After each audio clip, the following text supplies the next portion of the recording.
Salutations, friends. I have a chapter for you to put in the books. Before I read this research paper to you, I'm going to give a disclaimer due to the nature of this topic, which is the grooming of children for sexual abuse in religious settings. The title alone tells you it's sensitive, serious, heavy, and cannot be taken lightly. Some of you right now, just hearing that title, are having a range of emotions with difficult thoughts. Many of you will have those thoughts and emotions at some point within this paper.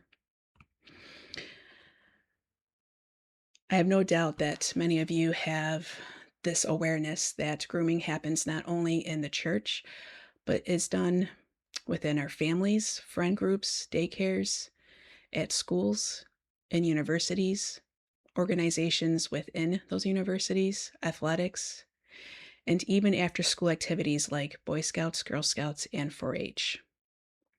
We'll learn that these grooming techniques are done in front of our eyes. How? Well, part of it is authority bias. There is a cognitive bias where many of us place high confidence in the accuracy or fairness of an authority figure simply because of their position. In other words, public trust. Therefore, they hide behind these positions of power, social status, hierarchy, and with those titles, they are able to safely groom. They act within the gray area, which means these predators can use these techniques anywhere and everywhere as long as there's vulnerability and we, the people, continue to believe that people will follow basic human rights.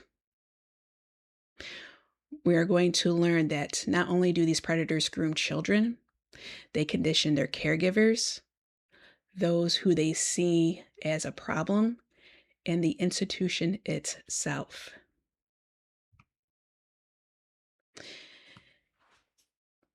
With that being said, it is designed for the increased likelihood for abuse to occur. I understand what I just said is quite the statement, but this paper will discuss the how and why. So thank you for being here and welcome back. So before we read this paper, we have to look at the various elements to make sure that it is a valid source of information. This paper is within the Aggression and Violent Behavior. It was published in 2019. It was written by Susan Rain and Stephen Kent, both from the Department of Sociology within Universities of Alberta in Canada. It's important to note that this research did not receive any specific grants from funding agencies in the public, commercial, or non-for-profit sectors, which means it is an objective point of view. It is not having any type of underlying agenda. Here in this area is information from the Lantern Project, Darkness to Light, Little Warriors, and UNICEF, which gives us statistical data on how many males and females are sexually abused within the US, Canada, UK, and Australia. Down here, this was received November 13th, 2018, revised on May 9th, 2019, and accepted August 24th, 2019. So we see the timeline. Susan Rain and Stephen Kent both have their own empirical articles within this body of work, but the amount that they have compared to the other sources is little. They both together have 7 sources out of almost 2 pages of other sources. So that is a little. which is acceptable.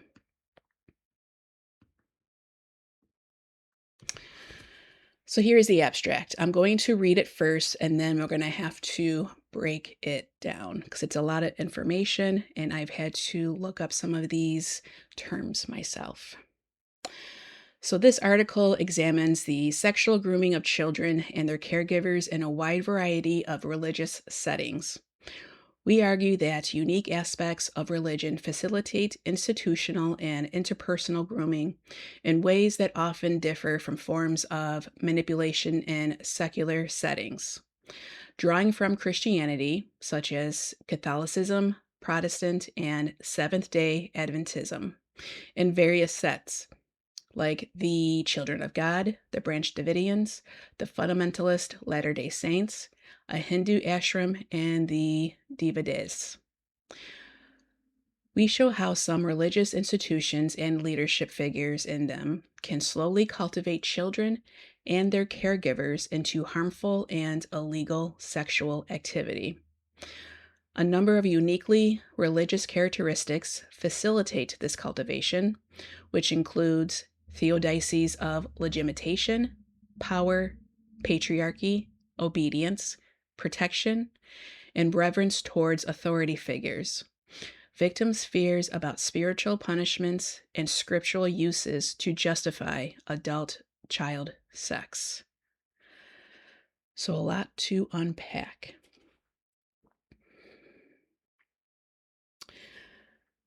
So, when it comes to Catholicism, Catholics, I'm sure many of us are aware of the amount of sexual abuse that has happened within that institution. I have done a paper on this before. There is a far right secret group within that institution. Now, those sound familiar, don't they? Which is called Opus Dei. Opus Dei has been within that institution since the 1800s. And I believe at this point, the Pope is addressing that issue. I've also learned that these sexual predators adapt. They first went after females and then went to males because they learned that males are less apt to speak, are less apt to report the abuse. With that being said, both sexes, it is underreported altogether. It's just that males are less likely to say anything. When it comes to the Seventh day Adventism and the Divadees, those are part of the evangelical church. We have learned about them within the J. Edgar Hoover book, Aiding and Abetting White Christian Nationalism, which focused on the evangelical church, as well as Zionism, which both groups have a secret far right aspect to them.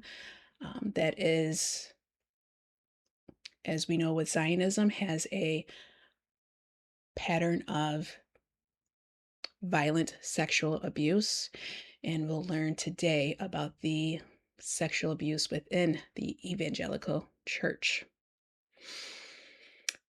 When it comes to scriptural uses to justify adult child sex, more and more people are speaking about this on social media apps.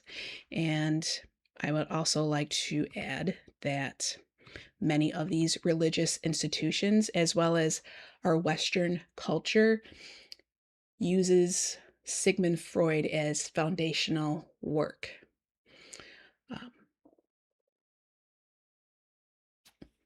And this, I believe, contributes to this predatory behavior.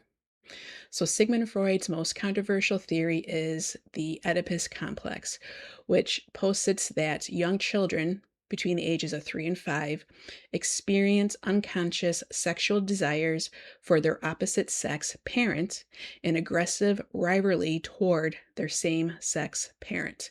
This concept is central to his widely criticized psychosexual developmental theory, which is sick.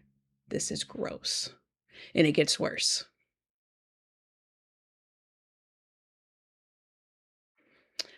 Um, a lot of people nowadays have left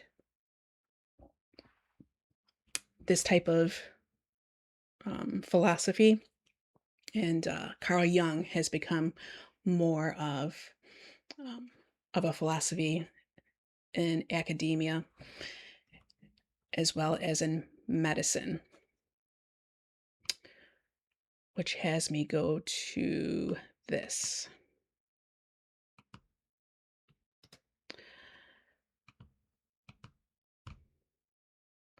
Which is nature versus nurture. This was developed by Charles Darwin. And as someone who has a medical background, the nature is your biological approach, which is your genes, hormones, and neurochemical, which all help explain your behavior. When we get to our hormones, when our hormones are produced, we do have the innate desire to procreate. That's what we do. We procreate. And once our hormones hit our bloodstream, it does affect our neurochemicals, which is geared towards procreation. You can't say, I want my hormones now. That's time for me to procreate. And that's not how it works. It just happens when your body is designed for it to happen. Therefore, a 3 to 5 year old has no idea what the hell I'm talking about right now. That is beyond their realm. Sigmund Freud gets as gross as saying that newborns have sexual desire. That is projection. That I'm going to say that, dare I say it, that he has written this information with a particular group of people in mind.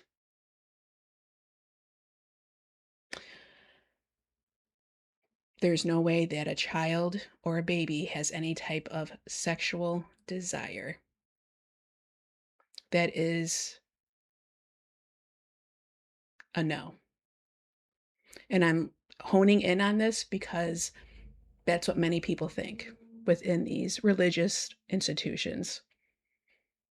More like the far right secret groups.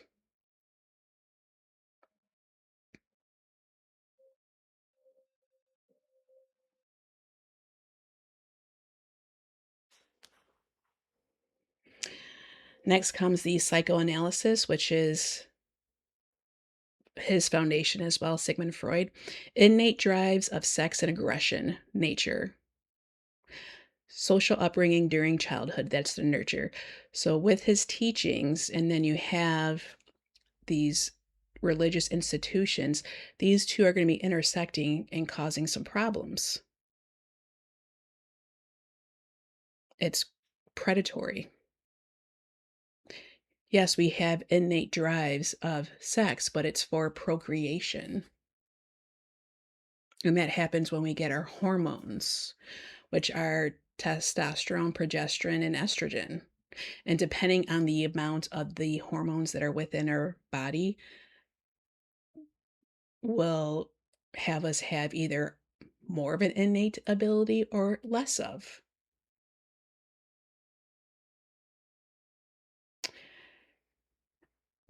As we go further down to behaviorism, all behavior is learned from the environment through conditioning, which is what we're going to be talking about within this paper. Even though you're going to hear all this information, it doesn't mean that every child within it is going to be a victim. Just like every caregiver is not going to see what's happening. Some caregivers, I'm sure, see what's going on and keep their children away. as well as I'm sure there's some religious institutions are aware of these types and um, do what they need to do. But I'm going to say that we're not doing enough. We have to do more. We have to be aware more. We have to talk about it more. And we have to call it out because they don't like to be called out. Which has me thinking with this type of foundational work of Sigmund Freud, along with these institutions of religion, that carries with some of these children up through till they go to college. And does this have them lean towards being in the Greek culture and continue those types of behaviors within those houses? Because we have learned within several of those papers that that type of environment cultivates bad behavior like this, and they are aware of it. The one paper that was the ritual apologizing, that expressed that, how they're trying to find more ways to learn how to apologize more and to hide it more, was the underlying of that paper.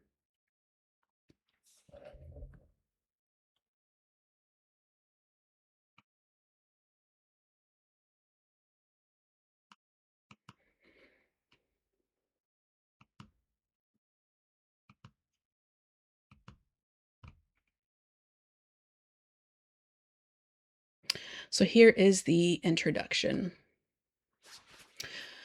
The grooming and sexual abuse of children occurs in a wide variety of social and cultural contexts. Establishing reliable statistical data on the rate of sexual abuse of children is contingent upon careful analysis that account for abuses that occur across childhood and adolescence. Moreover, defining sexual abuse varies in different data sets, as does the inclusion of various categories of perpetrator, i.e., adult or child, the latter not always being included. Consensus exists, however, in expressing the global magnitude of the problem. Perpetrators of child sexual abuse do not conform to a single set of personality or other characteristics, thus confounding attempts to establish a recognizable profile. Initial research on child sexual abuse focused almost exclusively on the perceived menace of persons unknown to the child or stranger danger. Subsequent studies, however, from around the 1980s onwards, shifted attention away from this stereotype to address the reality that most abused children are violated by someone they know, and sometimes, or excuse me, and oftentimes by someone whom they trust. So here we go again with stranger danger and how that was done with a purpose. I find it interesting that they started not following that bullshit anymore slowly after his death, which was May 7th, 1972. Several years later, they said, let's get to work. Let's do the real research, which shows you how powerful this man was. And he was in the FBI for 48 years under 8 presidents. 8 different presidents for 48 years. How was he able to maintain that power and control? We just learned last video how the legislative branch has that power to question these types of agencies. Could it be because he was known to abuse his power and he used surveillance of political figures? Doesn't that sound familiar today? He transformed the Bureau from a small agency into a large national security and criminal investigation force. Well, we know that he helped aid and abet white Christian nationalism. So, was that because he wanted to protect those predators and their interests? He said they say they modernized forensics, which is bullshit as well. We saw this recently with the Idaho 4 in regards to genetic genealogy. And Hitler, his rebuttal was you're being too detail oriented, or you're being too specific is the word he used.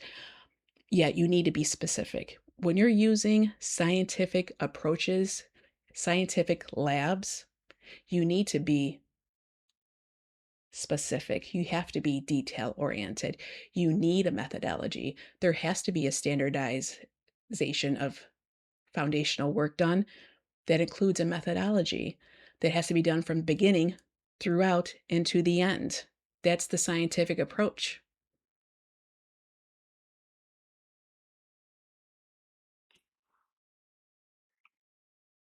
And we're seeing this now with the current person, the Oval Office, is abusing his powers in order to help maintain his position there.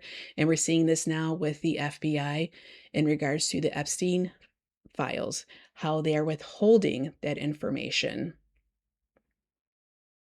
I'm hearing that she's saying something crazy like, if she does, it's going to collapse our political system. Well, how does she know that? She doesn't know that if that's true or not. How do we trust her judgment? What she's really saying is, I'm protecting people.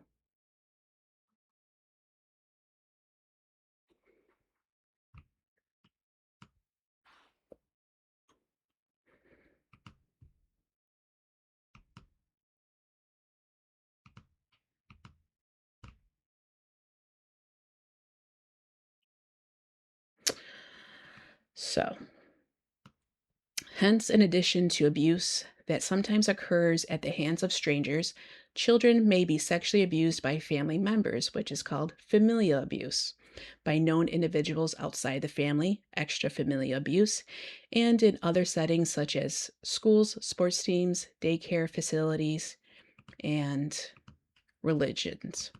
This is called institutional abuse. Furthermore, Kenneth Lanning emphasizes the importance of research on abusers whom the child knows, persons he defines as acquaintance molesters. Critically, offenders may occupy more than one social role simultaneously, such that, for example, the sexual offender may be both the child's sporting coach and fellow church member. So this poor child is surrounded by this sexual predator. Increasingly, researchers also have identified the need to examine the process of grooming children for abuse, a practice that is part of the entire offense chain when the sexual abuse of children occurs. This vitally important feature of the abuse process now receives more academic and legislative attention than in the past, although additional research and legal development and application is needed. Of course, not all sexual offenders groom their victims prior to abusing them. For example, chance opportunistic offenders do not typically use grooming strategies, as their contact with and subsequent assault of children is unexpected and therefore unplanned. Which we talked about this in the pedophilia paper. We had the idiopathic, which is what we're talking about now, what we're dealing with in the Epstein files. And they are talking about what we just read, the iatrogenic and the acquired pedophilia, which is medically induced. It's impulsive. They just randomly do it. They see the opportunity and they just do it. It's not planned. Of course, it doesn't make it right, but we have to be specific. We have to understand the different types and different levels because it is that multi layered. We can't just put things in little boxes that are wrapped up in a bow. That's not how everything in life is. Sometimes it is. Sometimes it's simplified, but not this. This is complex.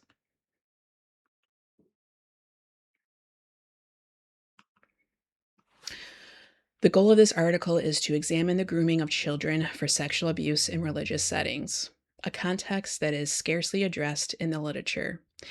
We propose that in addition to the many features that the broader literature on grooming has identified already, grooming in religious settings requires a discussion of the very specific elements of this context, characteristics that likely are not present in other grooming situations. Therefore, to expand upon current understandings of grooming techniques, we integrate extant findings on grooming with some of the specific features of religious environments. Although some other scholars have written about sexual abuses in religion, they have not identified the grooming process and the distinctive features of it.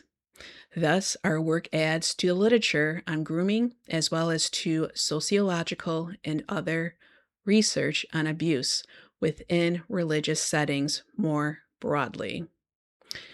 To this end, first, we provide a synopsis of the grooming literature. Second, we present a discussion of the religious context of grooming. This segment comprises a general overview of the relative importance of religion in many people's lives, in addition to an examination of some of the distinct features of religious settings and how they may influence grooming. Third, we examine some specific case studies in which this grooming process is evident. And so, right there, distinctive features of religious settings and how they may influence grooming. So, if you have these people who have grown up within these religious settings where child sex is influenced, then what is the increased likelihood that they end up going into college, these universities, go into specific, let's say, the Greek system and continue that? Is that a possibility? Is there a high probability of that happening?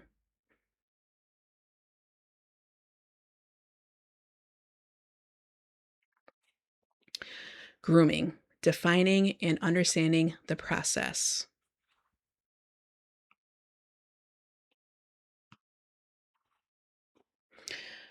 Defining grooming has been a complex task for researchers of child sexual abuse and exploitation. Moreover, relatively little research on this process exists, despite the large body of literature on child sexual abuse and child sexual offenders. The term grooming often appears in media headlines and accounts of the sexual abuse of children, and this popular usage of it has resulted in stereotypes about what it is and where it takes place. Specifically, contemporary media directs its focus mostly to online grooming. But the process of grooming is a substantial component of abuse that takes place in the online environment, too. Indeed, research indicates that many more offenders make contact with victims and gain acceptance via offline methods. Therefore, this type of grooming requires academic and policy attention.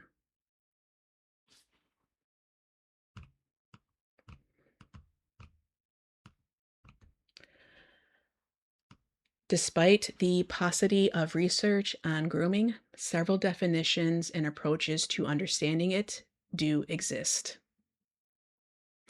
And the origins and history of the concept have been documented. Moreover, a growing body of research contributes to the development of the concept, and clearly, a great deal of consensus has emerged around several significant features within the process, although some definitions and approaches contribute specific additional nuances. identify grooming as a process by which a person prepares a child, significant adults, and the environment for the abuse of the child. Specific goals include gaining access to the child, gaining the child's compliance, and maintaining the child's secrecy to avoid disclosure. This process serves to strengthen the offender's abusive pattern, as it may be used as a means of justifying or denying their actions. So, just reading that has me thinking about Lady Lindsey Graham and Disney World within itself, which has a history. When Congress is out, what does he decide to do? He decides to go to Disney World, a grown ass man by himself. He's not in a relationship and he doesn't have children himself, which some may have an issue with that. By that time, when you reach that age, something is going on because aren't we told that we're social beings, that we need to be in social situations? Well, yeah, his is children. You're going to Disney World and you're hanging out with families while they're eating. They're sitting down eating, being comfortable, and here you are standing in the middle of all of them with your title, with your status. It is concerning. It is concerning that that is considered to be socially acceptable, that a grown man goes to Disney World and he's hanging out with families like that. What is he doing? This is what I mean. You see it happening in plain sight. It's part of the grooming process.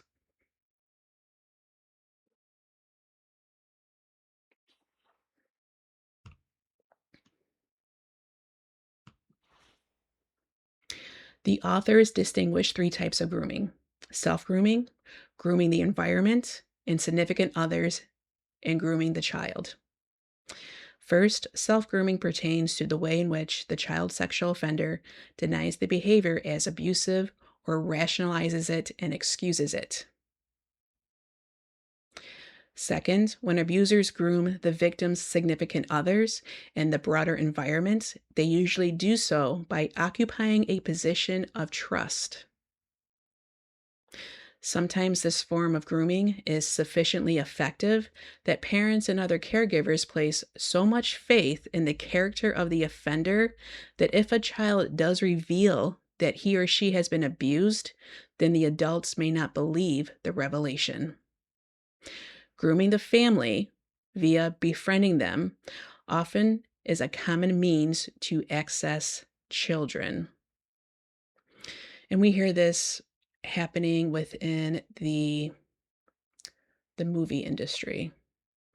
What happens is they end up separating the child from the parents, the caregivers.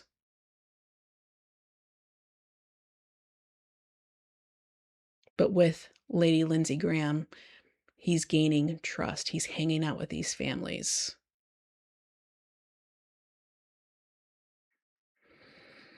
Finally, the most frequently acknowledged form, grooming the child, involves both psychological and physical dimensions. Physical grooming refers to the gradual sexualization of the relationship, beginning with non sexual touching that progresses over time to sexual contact, whereby the child may not even understand the abuse and improper nature of the behavior. At the same time, the offender employs psychological strategies to groom the child, gaining the child's trust, trust that they later breach, making the child feel good, increasing compliance, and ensuring the child's silence around the abused. Most recently, Mick Alandon proposes a definition that incorporates the following criteria. 1. The use of a variety of manipulative and controlling techniques. 2. With a vulnerable subject. 3. In a range of interpersonal and social settings. 4. In order to establish the trust or normalize sexually harmful behavior. 5. With the overall aim of facilitating exploitation and or prohibiting exposure. Both Craven and McAlendon offer comprehensive definitions that are applicable in numerous settings, including religious ones.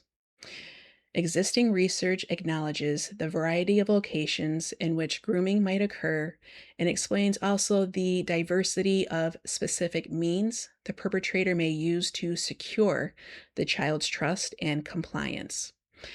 Common practices include gift giving, attention, touching, massage, hugging, praise, etc., as well as specifically showing an interest in the child, establishing a friendship, which in some cases may lead to trips with the offender. The offender may even establish a pseudo-parental role.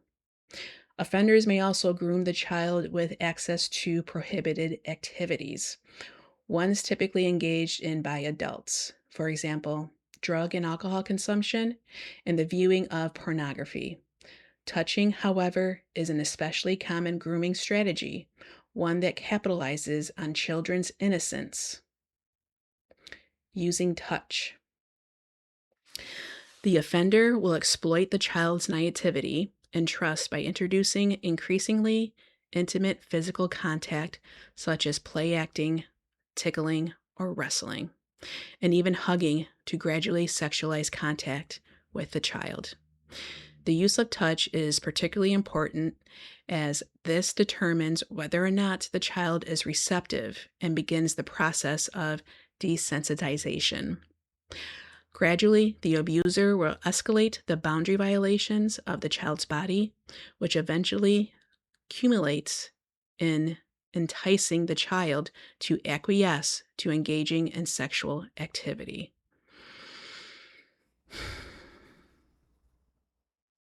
So basically, testing boundaries and then breaking down those boundaries subtly, gradually. Therefore, they know what they're doing. It's not impulsive and they do it.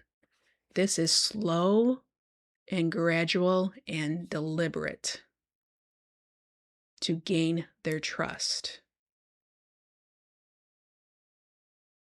And because they have this social status, they have this leadership, they have that shiny title, naturally you're going to think what they're going to do to you is safe, as well as the caregiver.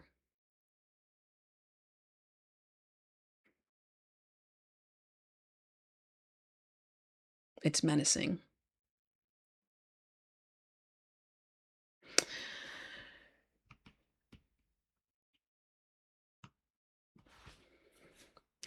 Research indicates that for the child, one of the consequences of this desensitization and relationship building process is that by the time the child knows that abuse is taking place, the child may feel she has given consent, such as because she did not say no when the back of her head was rubbed to the abuse. So if what Sigmund Freud says, all that weirdness that's going on between 3 and 5, how that doesn't translate until as I get older. You see how that doesn't match.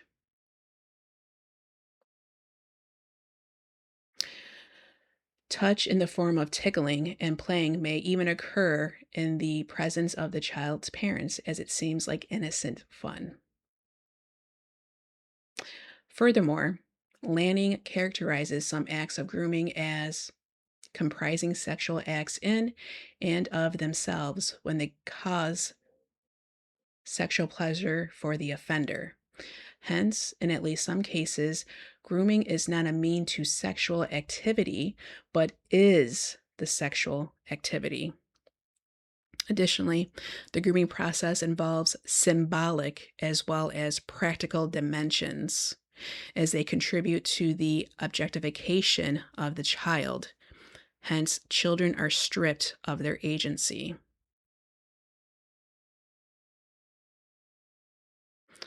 So, with that grooming as part of the sexual act, you have those people that have specific fetishes like feet or tickling. We have that OnlyFans for feet. That in itself is a sexual gratification. It's objectifying. What do we do in our society right now? We objectify women and men as well as children.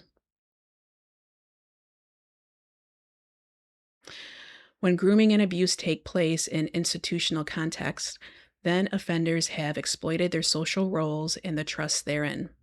They have violated interpersonal relationships and defaulted on their moral obligation and commitment to ensure the care, safety, and well being of the children from whom they are responsible.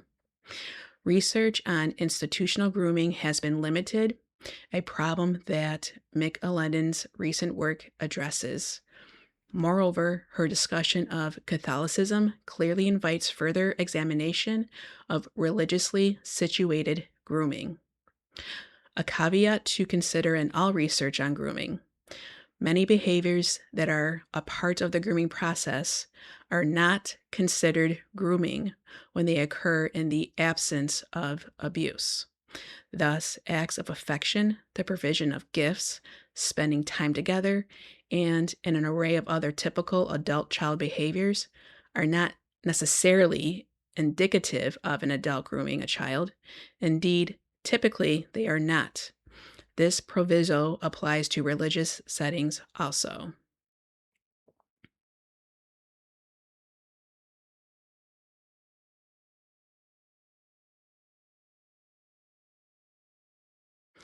So basically, yes, we all are aware of these people with this type of leadership or positions of power spending time with a child or giving them gifts or giving them a hug is not going to necessarily say right then and there they're grooming the child. Those things can happen naturally, um, in a respectful way to the child. This type of grooming takes it a step further. Um, it's the type of gifts, it's the amount of gifts, it's the type of hug, how long they hug. It it's more than the average. It's above and beyond. And it's important to say that because there are trustful people out there that do naturally do these things, and that doesn't mean it's with a bad intent. With that being said, these people who do groom are aware of that and they use it for different reasons.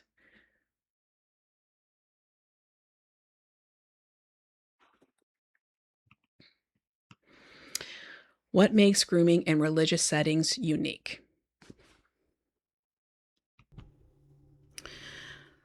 Religion and legitimation. A variety of social and cultural factors influence child sexual abuse, and hence the grooming processes. And as Tisselman and Fons 2017 note, religious influence constitutes one of the most understudied cultural issues in CSA, child sexual abuse.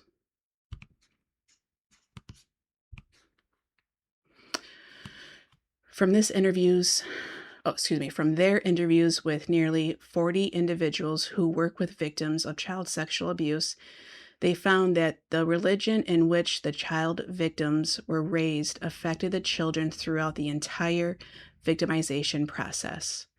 For researchers of religion, this finding may be unsurprising, given the well recognized influence that religious institutions often have on the perceptions and meaning making process of adherence. And of course, younger children, especially, may be less likely to have access to other conceptual frameworks. And I just want to say how much they do have influence within our politics, but also within our education system. They have a lot to say about certain books being in libraries, but they should probably look at their own books. And we can't have comprehensive sexual education within our school systems because of them, which is weird.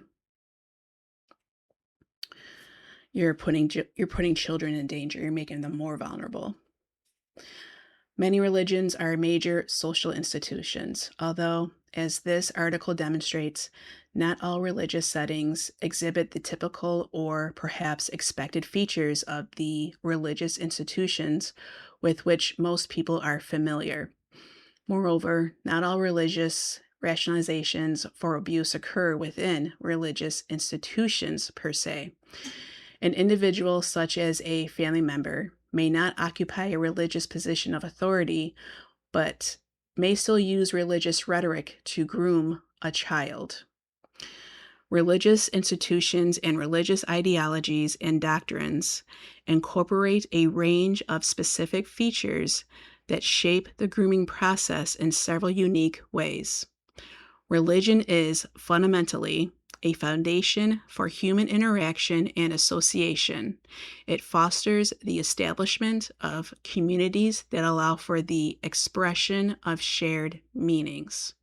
Hence, situated within the religious group, individuals interpret their life experiences by drawing on the dominant meaning-making systems that the religion provides.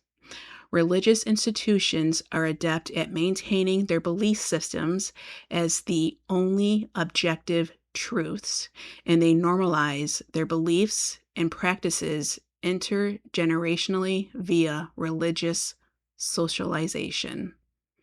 So here's another system that we are learning that it's systematic, generational, and insidious.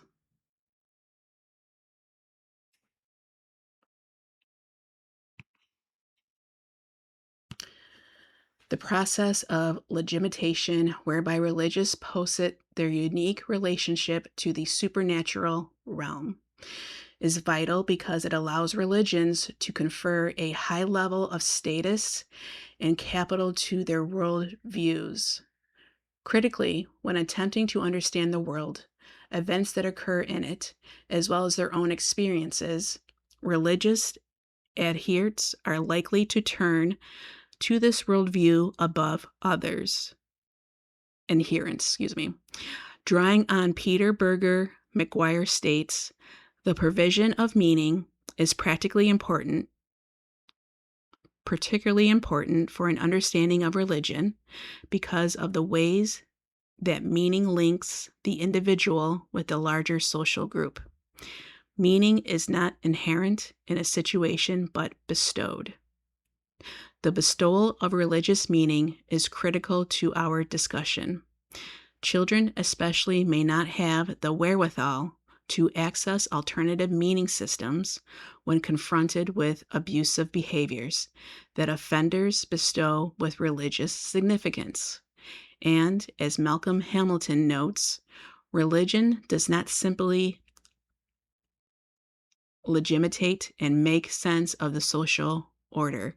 It makes sense of experiences which might otherwise be disruptive and disordering. That is to say, religions offer theodicies to their adherents, explanations for why terrible things can happen to individuals despite the existence of God.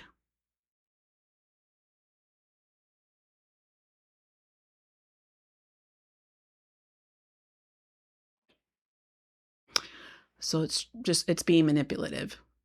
It's doing mind fucks to these kids. It is taking advantage of them knowing that these children are isolated or don't have the life experience yet to have different frameworks or self concepts. So it becomes a monster and just takes over, uses fear, and it's effective. Religious power, authority, and patriarchy. Because religious groups and institutions can be understood as hierarchies of unequal power, congregants and especially children have little to no access to religious power. Furthermore, those who occupy a lower status typically are. So let me just read a footnote here. The research incorporated findings from a wide variety of faiths, including Amish, Baptist, Catholic, Evangelical, Jehovah's Witnesses, Jewish, Mormon, Muslim, Pentecostal, and others. Likely one could identify cases of the sexual abuse of children in most, if not all, faiths.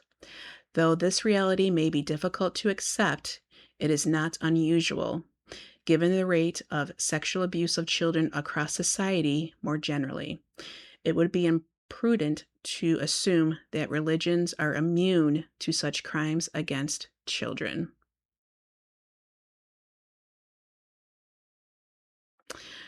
Commitment levels may vary a great deal among religious adherents, especially within larger denominations and world religions.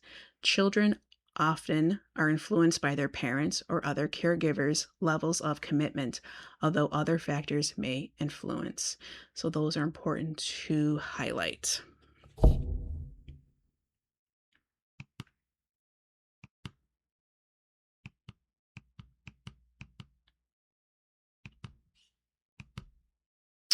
Are taught to credit the institution as being entirely compassionate, caring, reliable, and altruistic. Religious leaders are supported as trusted and as possessing great spiritual acumen and knowledge.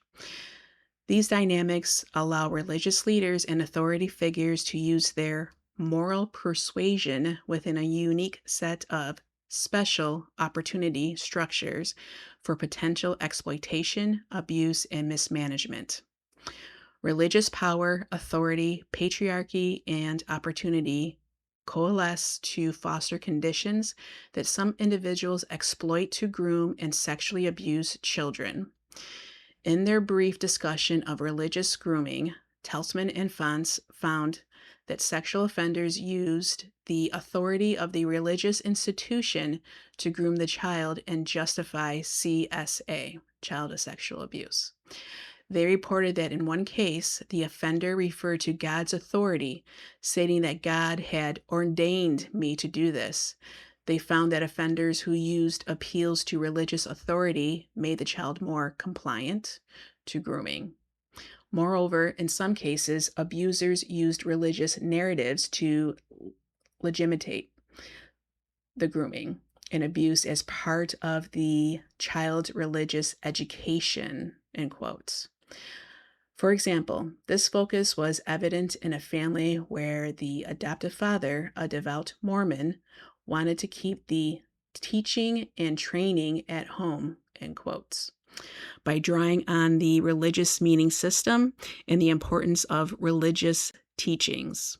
Offenders such as this one can present grooming behaviors to children as uniquely legitimate religious lessons, quotes. In some cases, the grooming process even rests upon the pretext of freeing the child from spiritual malaise. In Nigeria, for example, some Pentecostal pastors frequently groom children and their families on the premise that they will help to free children from demonic possession. The pastors then perform exorcisms on them, a euphemism for the subsequent sexual assaults. The pastors realize the absolute trust that the community has in them and therefore are able to effectively groom families to accept their claims to helping their children.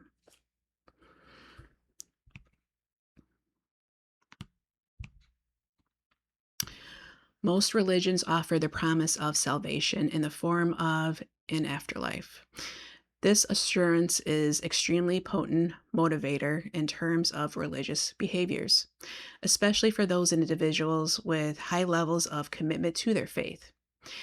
As Anson Soup notes, the power of religion as a symbolic, salvation promising enterprise resides in its authority to create and shape reality for believers and command their obedience. The anxiety of not acting in accordance with the requirements of one's faith and hence jeopardizing one's place in heaven may foster compliance to grooming and subsequent abuse. Children often are fearful of disappointing adults and incurring punishments. When the punishment is the withholding of the rewards of heaven, then one can imagine the trauma that children might experience. God or other deities supposedly grant access to heaven or other supernatural dimensions, and the presumed presence of a higher power is a significant feature of most religions. One cannot overstate the importance of it in guiding religious members' behaviors and fostering compliance in them. Jeez Louise.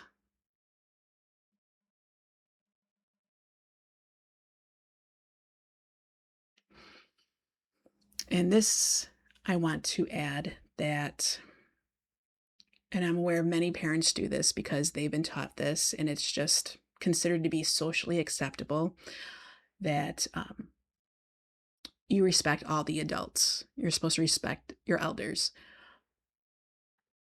Not all of them. And saying that to some children may put them in a vulnerable place. And I know that when parents do this and say this, they're saying this assuming that everyone's under the social contract that they will respect their child's boundaries. And that is not true. This reminds me of the book with Brie Larson, where she was kidnapped, and that was her thing, saying Mom, you know, I always had to be nice. You have to be nice. When you're a girl, you're taught you always have to be nice when it comes to men. And that got her in trouble. That's an extreme case, but it does happen. It's based on a true story. And she was stuck in that shed for years. All right, moving on. So, Prakashanandan Sarawasti, leader of the Barsana Dham Ashram in Texas in the United States, illustrates these features well. At his trial, the court heard that two of the underage girls he abused revered that he as a god and could not question his acts. The first accuser, aged 30 by the time of the trial, said that the abuse began when she was 12 years old. She said that she thought it was impossible to outcry against a god. Assistant Criminal District Attorney Amy Lockhart quoted in Kimmons 2011. Furthermore, she was told that it was a test and if she failed, she would go to hell. The children of the ashram loved him. A former member recalls, he seemed like an Indian version of Santa Claus, and he was really like cuddly, and he'd give you hugs and kisses that just felt like your grandpa. But then sometimes his kisses got weird. So there you go. It can be natural, but then it gets weird. Authoritarian religions in particular may foster conditions that instill high levels of compliance during the grooming process. Such religions are extremely conservative adhere to literal readings of religious texts, self-identify as uniquely legitimate, require absolute obedience and loyalty to authority, which I was just mentioning, and may use fear to engender conformity, which sounds a lot like the Greek system, and place the standing of the religion over the needs of individual members, which we talked about with the paper with when you are an individual and you don't have the group at your best heart, you become targeted. Hierarchical and comprising many regulations,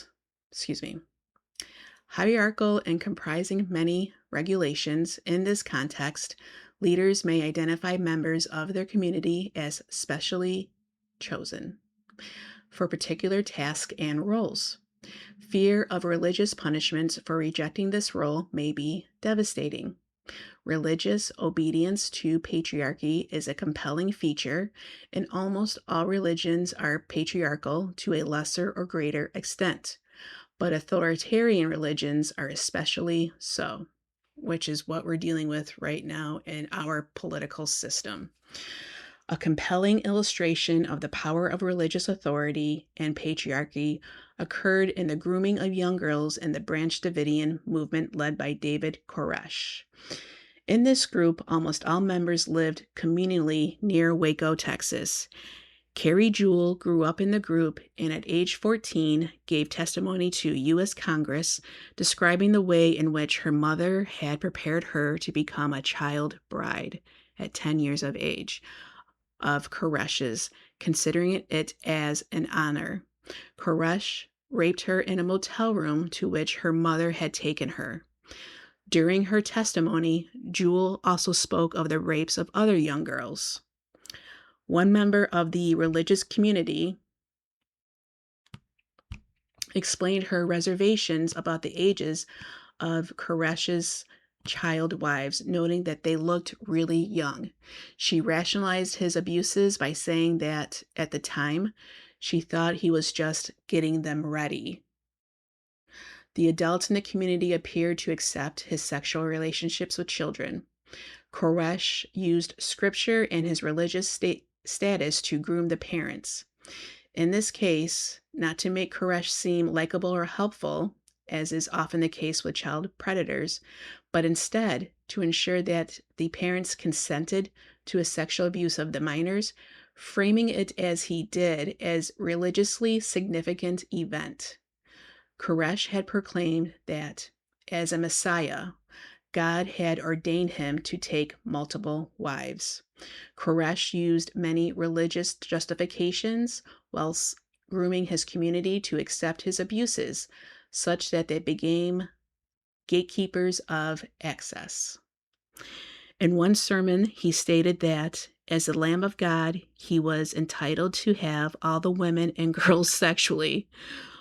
Worth noting here is the religious history of regarding both women and children as sexual property. During earlier periods in both Judaism and Christianity, men engaging in sexual acts with girls was normalized. And it seems clear that in many religions, this legacy continues. So worth noting here is the religious history of regarding both women and children as sexual property. During earlier periods in both Judaism and Christianity, men engaging in sexual acts with girls was normalized. And it seems clear that in many religious settings, this legacy continues. So systematic, generational, and insidious. David Finkelhorn notes that a generally overlooked but very important reason that children are at high risk for victimization, one that has to do with the conditions of children's social lives and their living arrangements. Children have comparatively little choice over whom they associate with. This situation is applicable in terms of their families, schools, and other institutions, including religious ones. This inability to make specific choices regarding affiliation, in this case, religious communities, means that children like Kiri Jewel and countless others may have to endure contact with their sexual offenders on a regular basis and over a protracted period, especially when the importance of religious belief.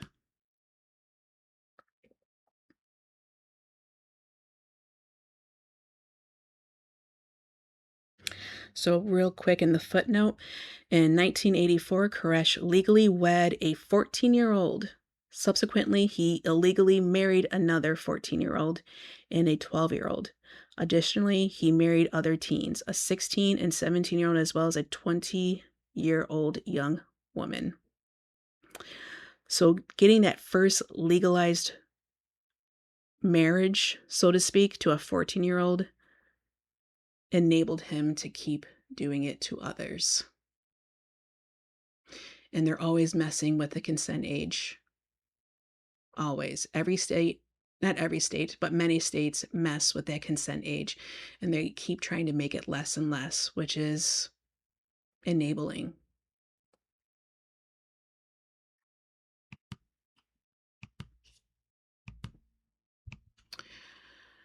To the children's families are high. Moreover, as we discussed in some cases, including the Branch Davidians and the Children of God, children are raised in families that reside in and are part of the religious community. In these cases, the religious group may be relatively or even totally socially and or geographically isolated from society, thus decreasing the child's opportunity to reach out to others for help. And we spoke about this several times about these communities that are out in the middle in these very rural areas. One of them with Moscow, Idaho. We have never heard of that place until this happened, the Idaho 4. Seagate community, which is in Brooklyn, Jeffrey Epstein. Zorro Ranch in New Mexico. There are other small rural areas that increases their opportunity to commit these types of crimes against children. And children, as well as the elderly, are considered vulnerable and they are protected. They're considered part of the vulnerable groups that are protected within our government, and we are failing them. So, family rhetoric. Sometimes the religious group also even may mimic aspects of and operate in similar ways to the institution of family. The use of familial language may be especially prominent and even institutionalized, as in Roman Catholicism: father, brother, sister, mother. Informal familial language is just as powerful in its consequences. For example, David Berg as grandpa in The Children of God, and Don Ketchum as uncle in Association of Baptists for World Evangelism, both discussed later. During the grooming process, the convergence of religious and perceived familial authority may be especially formidable. The abuser, as both religious figure and family member, may command obedience and respect and foster love and a certainty that this person could do no wrong. Yikes. Together, these aforementioned features of religion, the presumed presence of a powerful God or other entity in the supernatural realm, religiously defined meaning-making, worldviews, theodicies, and legitimations, as well as salvational status. familial language and practices, power, patriarchy, obedience, and loyalty, and fear of incurring spiritual punishments are a part of all religions to greater or lesser extents. The perceived unquestionable authority of religious figures and their claimed unique and vital relationships to the divine realm is a feature of religious authority, one that plays an important role in the grooming of children in religious settings. Finally, the way in which religious identity acts as a powerful master status for many individuals, coupled with the often overarching presence of religious teachings and ideas at all levels of one's life, truly set it apart from other institutions. Whew. So, a lot was said there. I'm sure some of you are having a hard time up to this point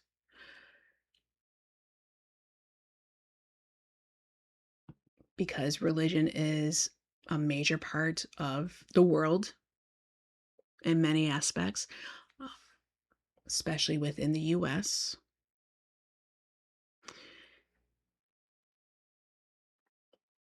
But today, more and more people are questioning these institutions. I have met many people who were Mormon and then decided to leave the church, as well as Jehovah Witnesses. In my personal opinion, this is why I believe that they are constantly advertising. It's because more and more people are not taking part of these institutions anymore. And as I mentioned in the last video, they have to keep finding new ways to get people to want to be a part of what they're doing, these predators, because people are smartening up. People are seeing what is going on, which is positive.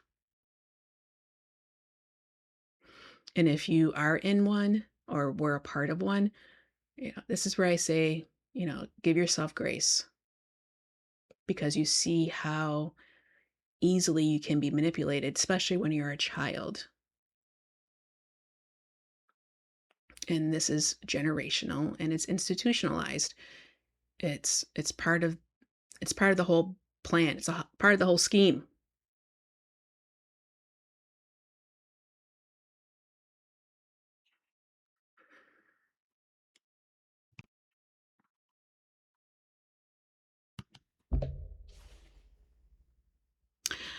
So let's look at the footnotes real quick. So, for example, the Branch Davidians are a schism of the Seventh day Adventist faith, which in turns is a Christian sectarian movement.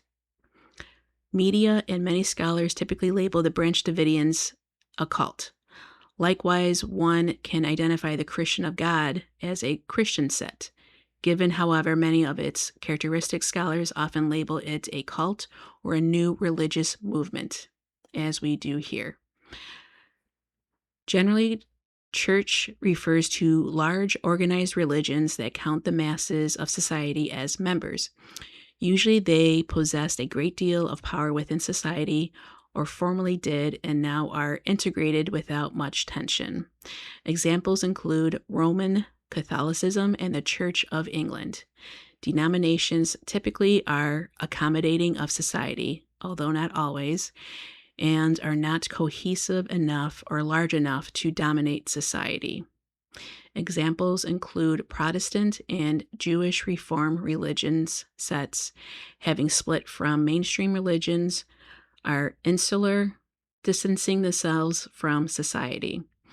Typically, they offer what they identify to be uniquely legitimate truths. Structurally, they are conservative and demand high levels of commitment. Right there, high levels of commitment. They take up your time. They isolate you. This sounds a lot like the Greek system.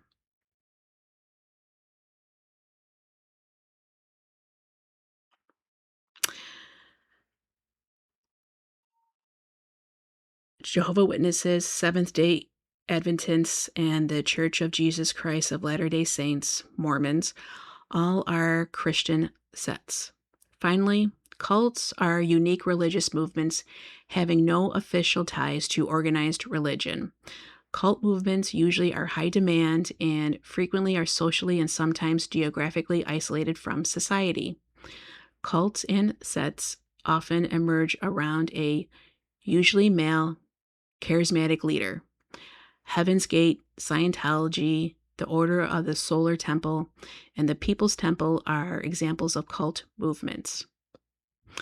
Worth noting also is that despite the scholarly legitimacy of the label cult, many scholars of religion prefer the label new religious movement, or simply alternative religion, due to the pejorative connotation the label cult may infer.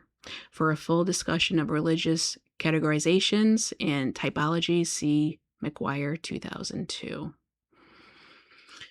And we have done a paper about cults, and what we learned, what differentiates cults from other organizations is that once you start breaking the law, then it's considered a cult. So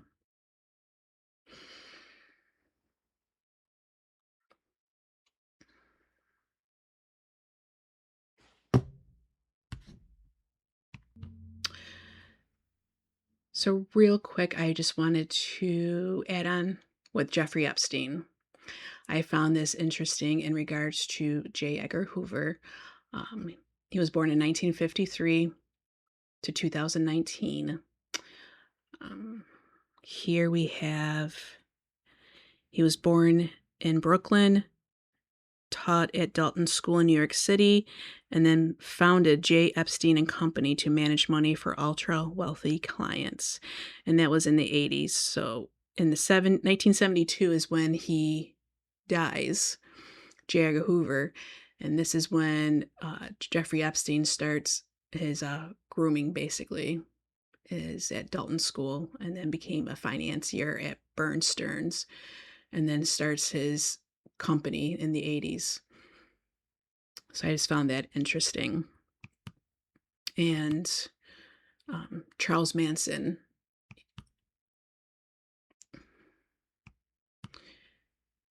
he was born in 1934. So many of you have heard of Charles Manson, how he was a cult leader, and he orchestrated the Tate LaBianca murders in LA. And a lot of people have believed that the CIA was involved with this. If you ever read the book by Tom O'Neill, Chaos, Charles Manson, the CIA, and the Secret History of the 60s. That's a great read to have.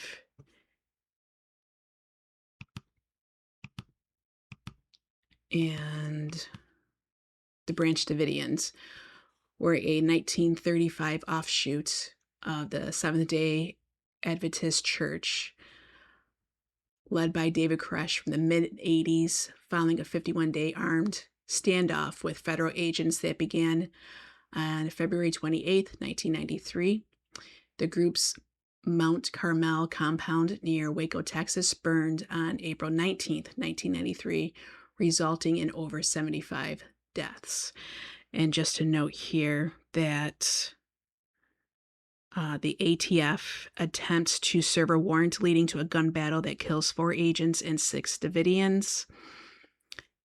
And the 51-day FBI siege occurs, including failed negotiations and psychological tactics, which was using sound as a way to try to get them to comply. I remember seeing this in the news when I was younger, and it blew my mind. So I would, if you're interested, I would definitely look into how the FBI dealt with the Branch Davidians to give you some insight of what is going on. So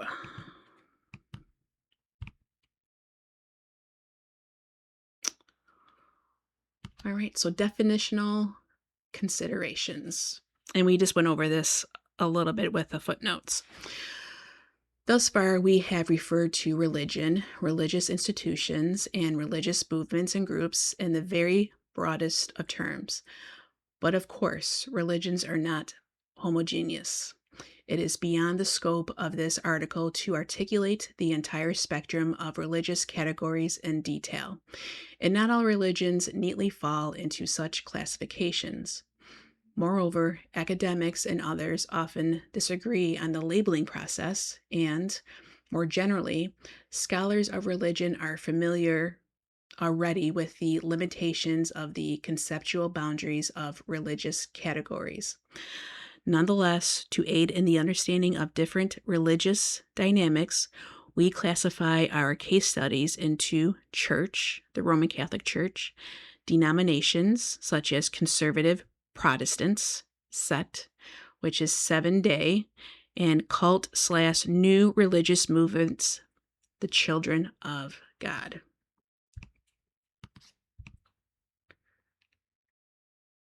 So, church, the Roman Catholic Church. An immense body of academic, journalistic, autobiographical, and government literature exists covering child sexual abuses within the Roman Catholic Church in numerous locations around the world. Although a Canadian study about child sexual abuse in St. John's, Newfoundland, at a local orphanage was published in 1990. Much of the North American public, and indeed the general population of many countries, paid attention to such crimes when, in 2002, the Boston Globe reported its investigation into pervasive child sexual abuse in the Boston area by numerous Roman Catholic priests. The archbishops of Boston, Cardinal Bernard Law, and his predecessors had allowed priests to continue to sexually abuse children after becoming aware of the misconduct when allegations started to surface. Prior to this national and international exposure, some academics and investigative journalists already had published books detailing what had occurred in a number of dioceses. In other cases, local newspapers had reported incidents within their communities. None of this material had reached a larger audience, though, and had little to no impact on the church. The Globe's investigation brought worldwide attention to the issue, as did the internet. So there's a great movie that shows this, and it's called Spotlight. It was on Netflix, but it goes through um, how they get the information, how they investigate it, who they talk to, and they write it. And all those people who wrote that Spotlight, that article, live within that community. And I think it's done very well. I haven't read the book, so I'm sure the book gives more information. But it's got a great cast. I do watch it from time to time.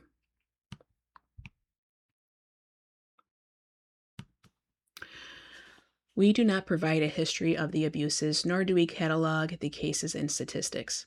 Other research reports and investigations have done so already. For example, see Dale and Alfit, 2007, John Jay College of Criminal Justice, 2004, Pilgrim, 2018. Rather, we focus on the quite unique power and status that priests enjoy within the Catholic faith and how this prestige is integral to the grooming process. As Pilgrim 2018 discusses, Catholic priests and other figures of standing in Catholicism command an ingrained reverence that puts religious staff beyond critical scrutiny. Similarly, Shoup identifies this veneration as the iron law of clergy elitism. Clearly, this elevated standing has implications at the level of grooming. Moreover, the structural conditions of Catholicism offer protection through a subculture of secrecy concerning sexual abuse that priests and others can capitalize on during the grooming process. Research details how priests, and in some cases nuns, progressed from spending time with children, making them feel special, to touching and then sexual assault. In one case, Janine M. Miller describes how her 13-year-old son, an altar boy, caught the attention of their local associate parish priest. The priest invited him and 3 other altar boys to a lakeside cottage for 2 days. Miller explains that she was thrilled that her son, who wanted to become a priest, had this opportunity. Several weeks later, Miller and her husband heard from the other boys' parents that the priest had made sexual advances towards the boys. First, he gave the boys alcohol, played pornographic movies, and permitted the boys to drive both his speedboat and his car. He indicated to them that they were mature enough to do so and that he understood them better than their parents did. Miller reflects, the boys knew that Father had his authority from God. We, the parents, had taught them that.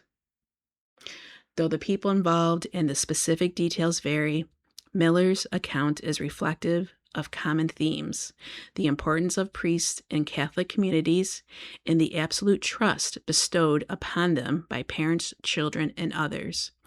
In the United States, most cases have involved clergy, priests, deacons, and bishops, but especially priests, and victims from among their congregates. In other cases, the abuse has occurred in Catholic schools, Catholic orphanages, and in Canada, in residential schools.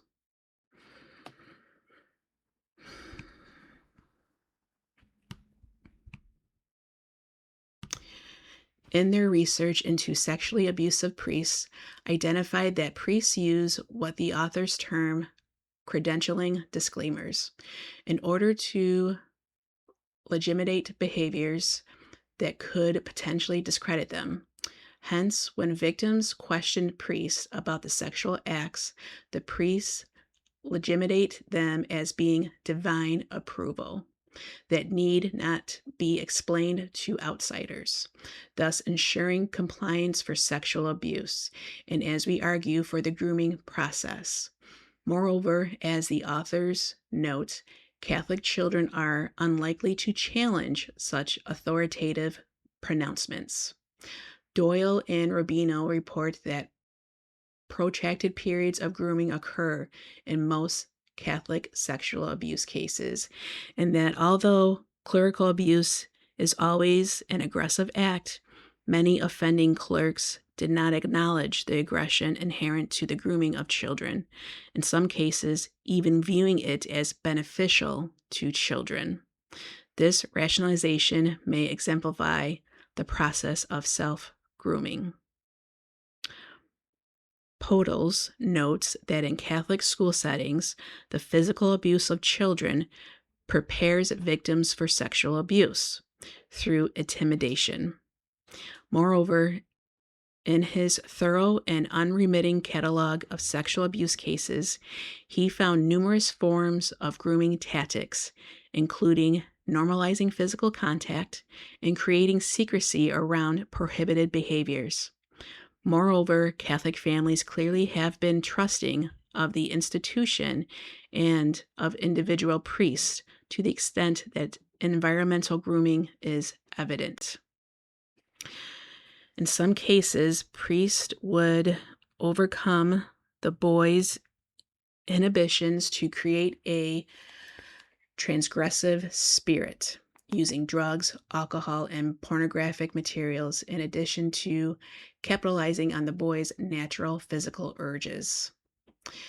Some priests even had the boys steal small items so that their morality was compromised further.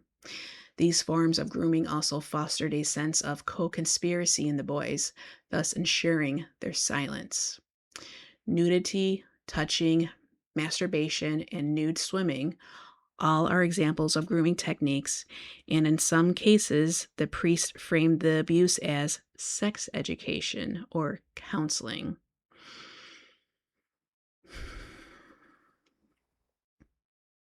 And that is from like the Roman Empire days and the Ottoman Empire days, where that was used as a way of teaching.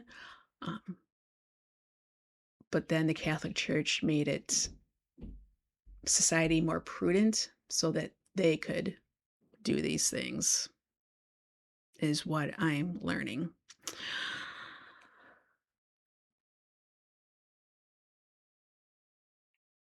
All of these and many other activities took place in secret and were legitimate with religious narratives. The grooming and abuse sometimes involved multiple boys simultaneously, and priests groomed the boys so effectively that one victim stated that the molestations were a regular part of what being an altar boy meant. He said, "I thought it was normal."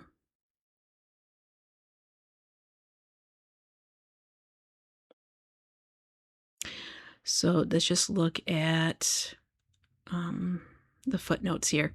So Pottle's book, Sacrilege, Sexual Abuse in the Catholic Church, is a deliberately detailed and comprehensive account of the numerous sexual, physical, emotional, and spiritual violations that priests and other clergy perpetrated against children in the United States.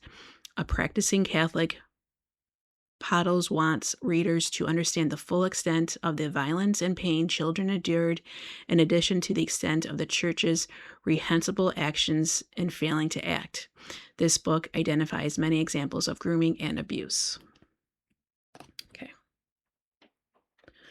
So he says, "I thought it was normal," which, of course, they're going to think it's normal because that's what they're surrounded by. The Catholic Church is an extremely hierarchical institution that is very much integrated into many communities globally.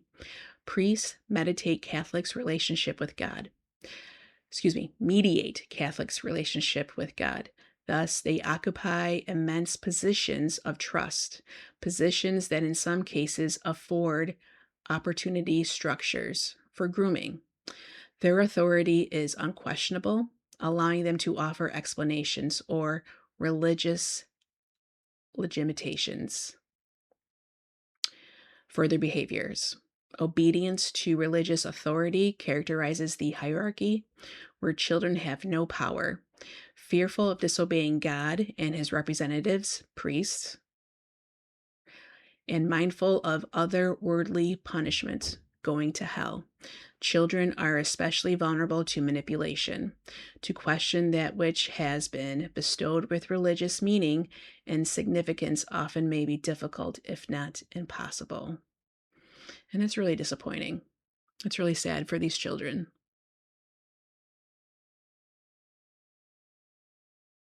Now, if they had some type of sexual comprehensive education, they would learn that that is not okay. If they learn in school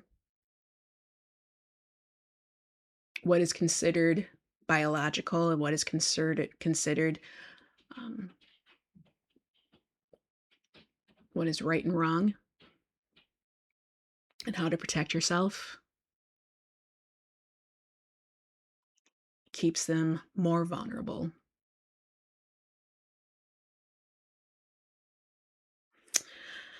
Protestant denominations.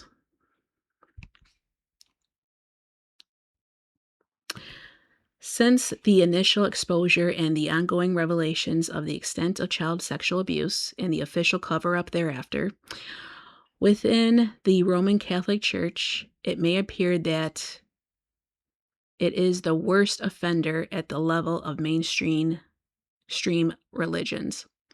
These abuses, however, have resulted in an increased focus on Protestant churches in the United States in an attempt to assess their child sexual abuse rates.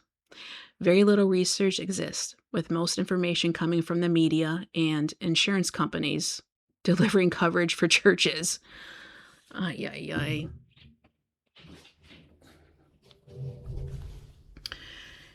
Andrew S. Denny, Kent R. Curley, and Nicholas G. Gross suggest that the probability of ongoing sexual abuse of children in Protestant denominations is great, meaning that issues of grooming within Protestantism also requires attention.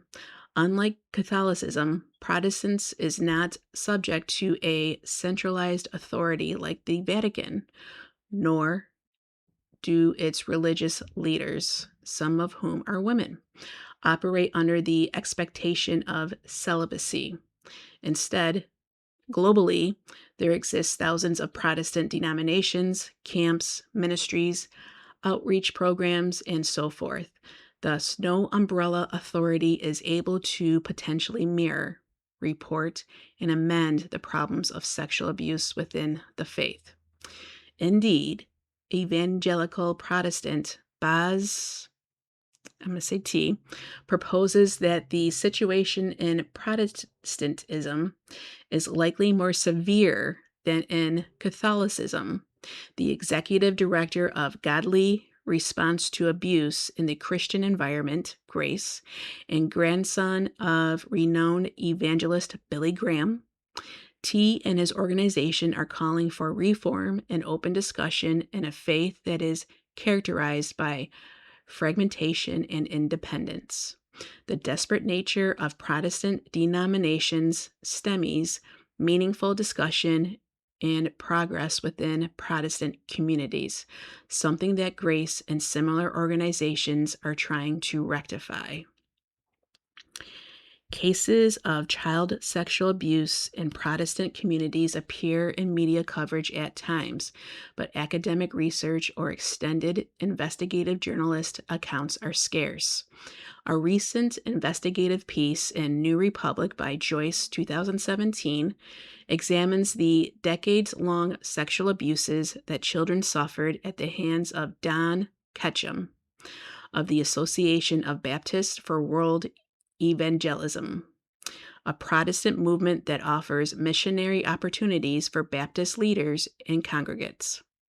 A married man whom many thought of almost as a member of their own families, Ketchum used his authority both as a religious figure and as a medical doctor, oh boy, to groom and sexually abuse children, indicative of the familial environment within the ABWE, which is the Association of Baptists for World Evangelism.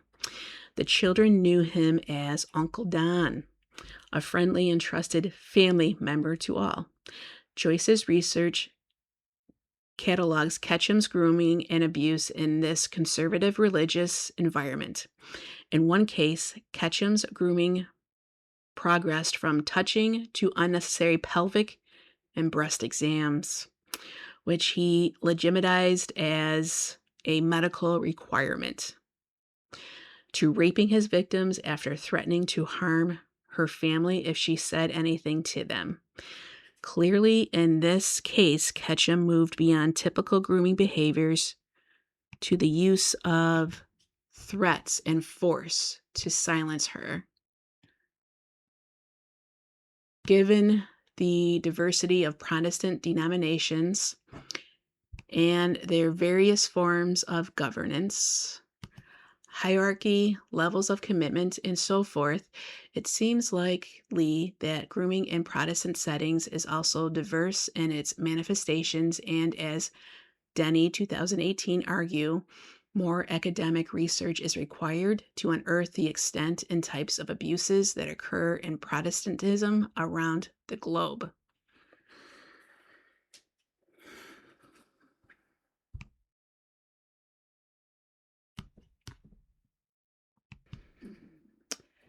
So this next section is about Seventh-day Adventists. At age 14, Cheryl Cooney was abused by her Seventh-day Adventist pastor. She described the pastor of the Christian sectarian movement as a charismatic minister who used the Bible to manipulate and control me sexually for more than 10 years. Her trust in the pastor grew as she saw and spent time with him in various locations, including in chapel, at school, on the train, and in his office, where she did some work for him. Cooney recalled that he built up a really strong friendship and spiritual connection where, when he started to cross over the line, I had already gained so much trust in his relationship with God and his holiness, if you want to call it that. When the pastor first kissed her, she was 16, and Cooney panicked but did not feel that she could tell anyone, whilst he insisted that he had been led by God, so therefore it wasn't wrong. Manipulating her further, the pastor convinced her to go along with other types of sexual activities. Cooney was not able to extricate herself from entanglement with the pastor until she was 26 years old, and even then did not understand that she had been groomed and abused until she was in therapy 2 years later. Previously, Cooney had conceptualized the abuse as an affair, demonstrating the pastor's ability to bestow a level of legitimacy on his abusive behaviors. This story highlights a grooming process that went on for an extended period of time, having successfully elevated his religious status in her eyes. He escalated his advances as he justified and sanctified his actions by invoking God. Such moral persuasion indicates both his religious power and her obedience to it.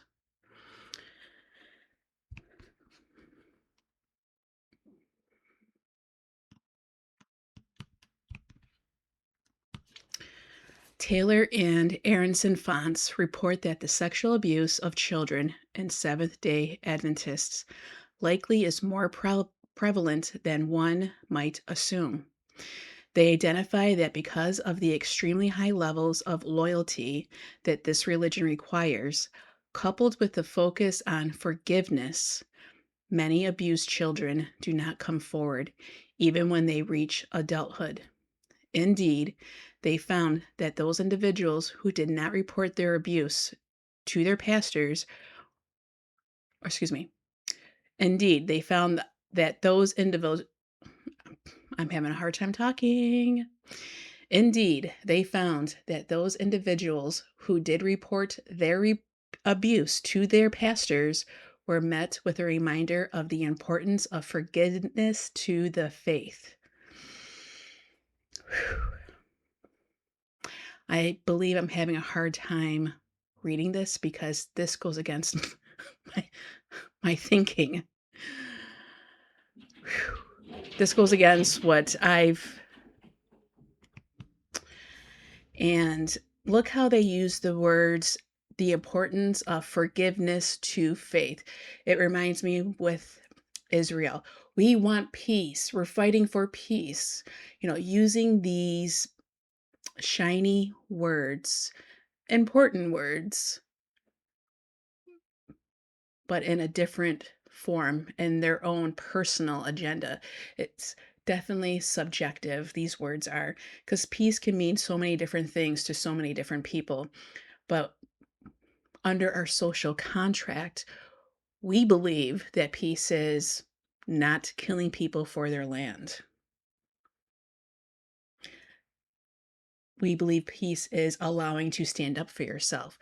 We believe peace is having autonomy and agency for ourselves. So when you use those words as a weapon for your own personal gain, is a certain type of it's a certain type of hell here on earth with that.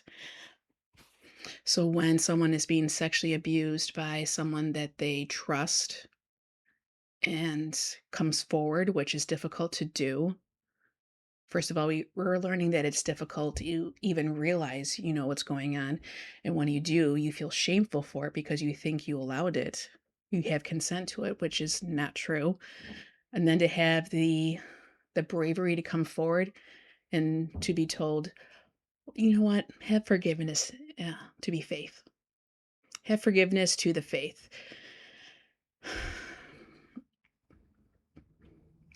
Is diabolical. Due to the group's very closed environment and the fact that the religious community is experienced as an extended family, victims remain silent. And this, for whatever reason, is really starting me to think about what we've learned with these fraternities and sororities. How they have to spend so much time. If you remember what the Goncalves are saying, how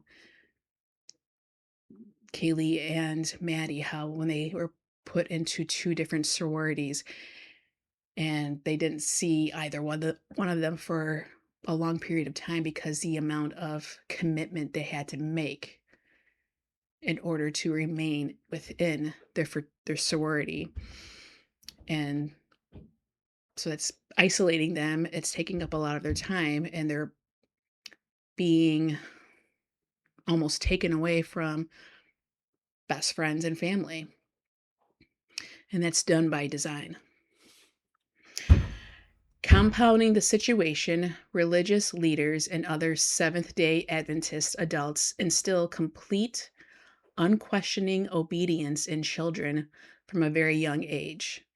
The family like structure, deferral to the absolute authority of male figures at all levels of the hierarchy, and the relative conservatism result in the potential for abusers to religiously legitimate their actions.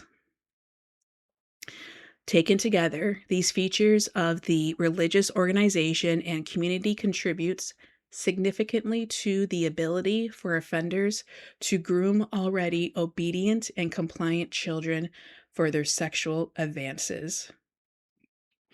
Which reminds me of that one saying that I heard growing up that I didn't follow. I've been called a willful child throughout my years, but that saying, children should be seen, not heard, that irked me at a young age hearing that. To me,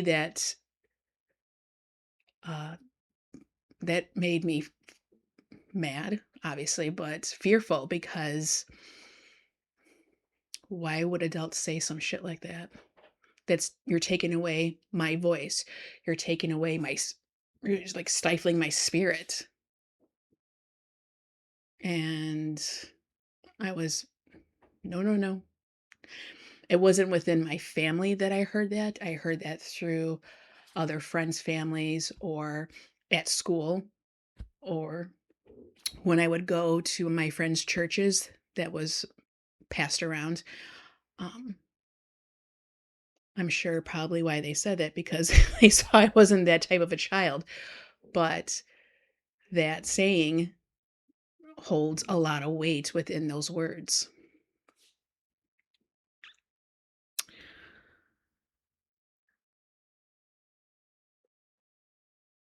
Taken together, these features of the religious organization and community contribute significantly to the ability for offenders to groom already obedient and compliant children for their sexual advances. Here we go. The tight knit nature of the community affords offenders frequent access to children over an extended period, allowing them to exploit the religion's structural conditions during the grooming process. And where have we heard that used over and over again, which is at the Idaho 4? We're a tight knit community, which means shut up and know your place. Keep quiet. Don't talk to the press. If anything happens out of the ordinary, make sure you call the prosecutor. Like when they did, when that third party came in and just asked questions over the telephone, it freaked them out. And he even said, community members were freaked out. They were so concerned, they were afraid. Why would they? That's not a normal reaction to have a phone call asking questions about what had happened within your town. You would want to know the answers, wouldn't you? You would want to know why this happens in your community. But I have a feeling many of those community members knew what happened, knew what was going on, and some of those community members are not with it. They're not down with the plan either.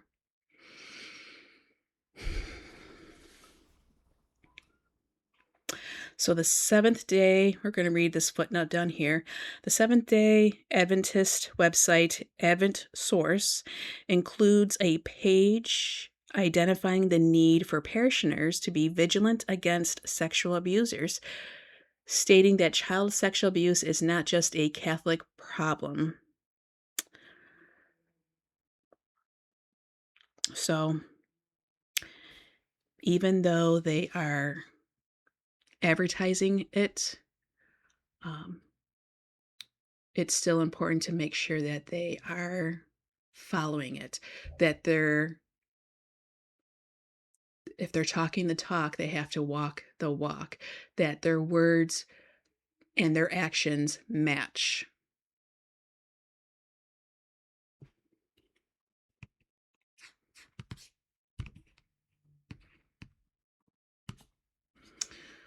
So that's it for the seventh day.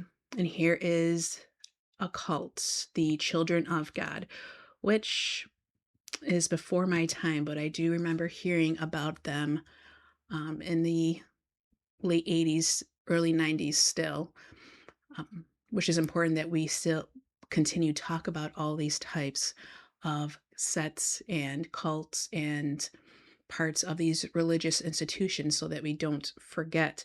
Because once you live life in cruise control, that's when they start, uh, that's when things can start happening. So we all have to remain vigilant against this type of behavior. Just be aware, be mindful.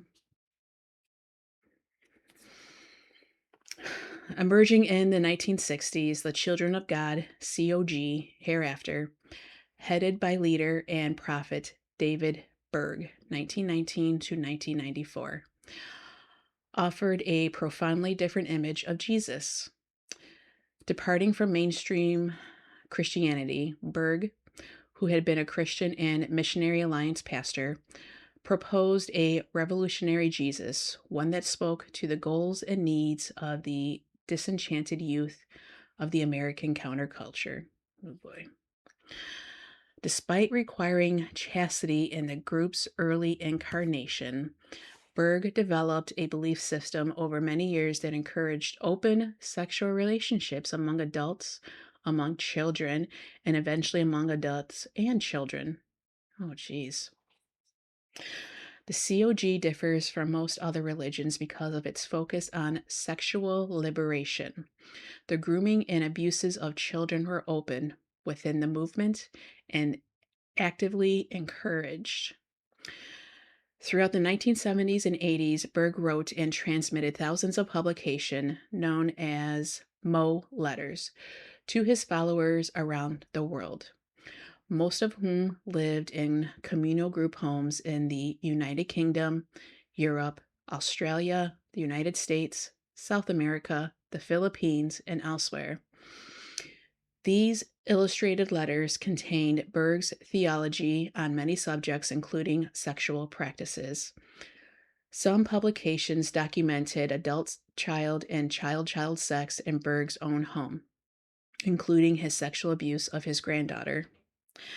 The Mo letters sanctioning sexual relationships with children offered followers legitimations for these and others' behaviors. In the Mo letters, The Devil Hates Sex discusses his incestuous relationship with his daughter, Deborah. In it, he includes a dialogue between himself and his adult lover, Maria, in which they discussed societal taboos against incest, Maria stated. Well, we'll just have to tell the kids that it's not prohibited by God. Later, Berg added, all in caps, I don't know what the hell age has got to do with it.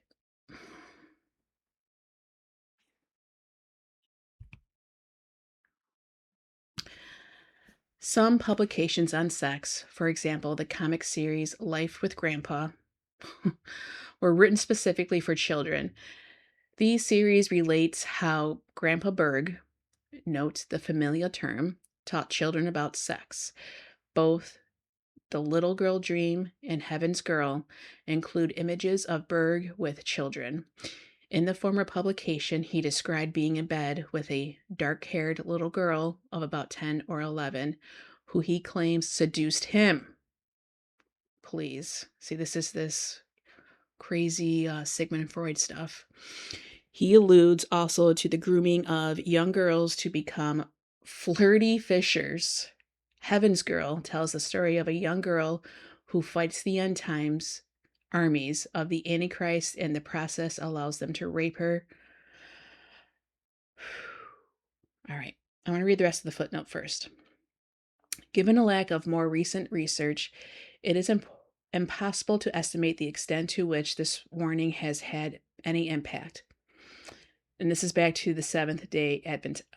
See, I should have read that before. My apologies. This is about the Seventh day Adventists. This warning has had any impact. In March of 2018, a former Seventh day Adventist sued the faith for failing to dismiss one of its pastors after he had been accused of child sexual abuse. Instead, the pastor was transferred to lead one of the biggest Adventist congregations in Oregon in the United States. Abuse Guardian is an American legal organization that specializes in assisting victims of sexual abuse. Its website recounts similar Adventist cases in numerous global settings, including an institutional pattern. Furthermore, it identifies that child sexual abuses frequently have occurred not only in Adventist communities, but also in Jehovah's Witnesses, Amish, Mormon, and Hasidic Jewish groups, where a common theme is covering up abuse and a specific rejection of law enforcement interventions. All capitalizations, underlying, and other emphasis are in the original Berg publications. Okay, so now we're going back to Berg. So, flirty fishing was a recruitment practice whereby many women of the group were expected, and in many cases required, to engage in various levels of intimacy and sexual contact with men as a means of converting them to the movement and or acquiring resources from them. I wonder what kind of resources. Okay, so Heaven's Girl tells the story of a young girl who fights the end time armies of the Antichrist and in the process allows them to rape her so that she might share God's love with them. Following her gang rape, instead of killing her, the soldiers keep her because, as one of them states in caps and underline, she was fantastic! Exclamation point. Why not keep her in one of the empty cages for our own use? Former COG members identified that this story paved the way as a grooming tool for the role of a teenage girls at flirty fishers. So, I remember hearing this when I was growing up. This was told to me by another kid, and the the way my brain blew up and the way the fear instilled, I I didn't know what the hell all that meant. I just knew it just was wrong. I knew it just didn't sit right with me. I knew it was upsetting, and it was scary because of more for me, it was scary because I had a hard time believing that there's people out there actually saying this, like adults were talking like this. I had no clue what rape meant or gang rape, but it's very manipulative to have something so horrific and then say how fantastic it is at the same time. That is a mind fuck, big time. And remembering how I did not want to become a teenager because of this story. But as we mentioned in the beginning of this video, I was going to be a teenager no matter what because I have no control over that. That's my body.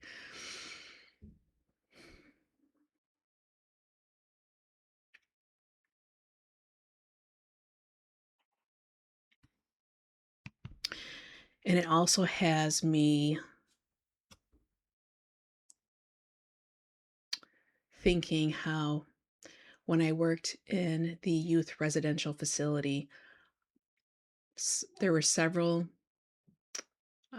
youth that were there who were abused by their parents who kept them in cages.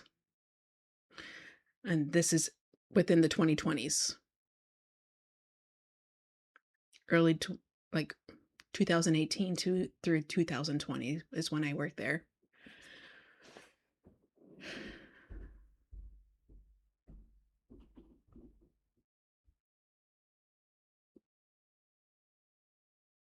It just shows how the possibility of that echoing of publications can reach to people. Maybe they heard this type of story.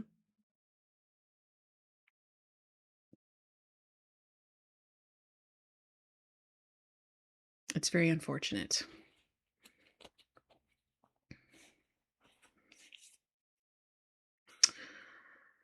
All right, so moving forward, Berg, 1982, published The Story of David Ito, a collection of letters about Maria's son. The publication depicts David Ito in mock sexual encounters with other children, and several of the images show him in bed with an adult woman. A British court found that the story of David Ito contains countless, often explicit, examples of Berg's promotion of adult child and child-child sex, and that the movement's leaderships knew that this book was a guidebook for members. Then, in the mid-80s, the group made videos of women and children dancing nude in a sexually suggestive manner. The British court agreed with a child psychiatrist that the numerous erotic videos were part of the process of grooming children for sexual exploitation by adults. The effect of the open acceptance of this kind of video was gradually to erode the sense of taboo about the sexuality of children.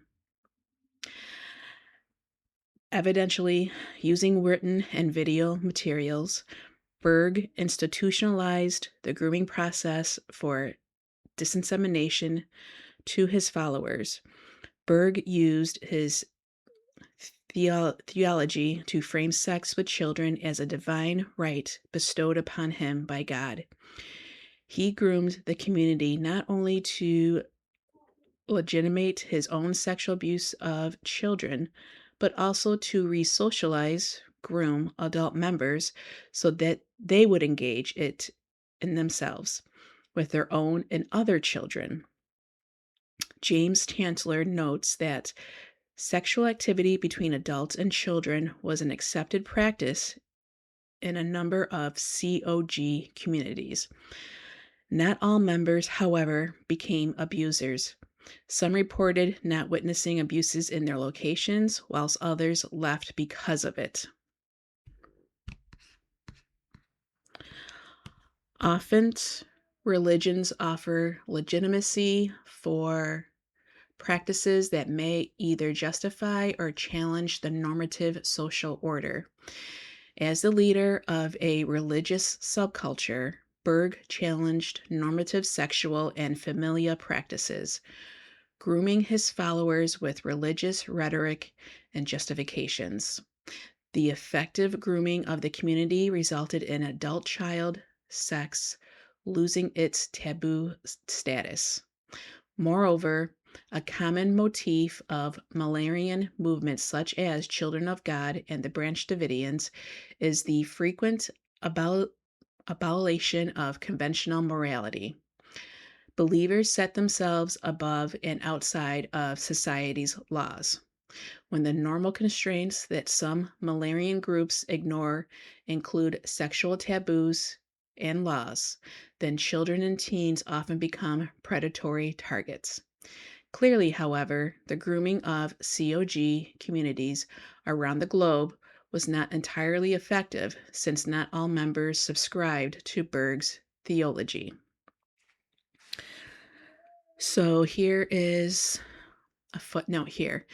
This institutional level of legitimacy exists also in the Fundamentalist Church of Jesus Christ of Latter-day Saints, FLDS, where in very insular, isolated communities, young girls are taught from an early age that the world outside of their communities is evil.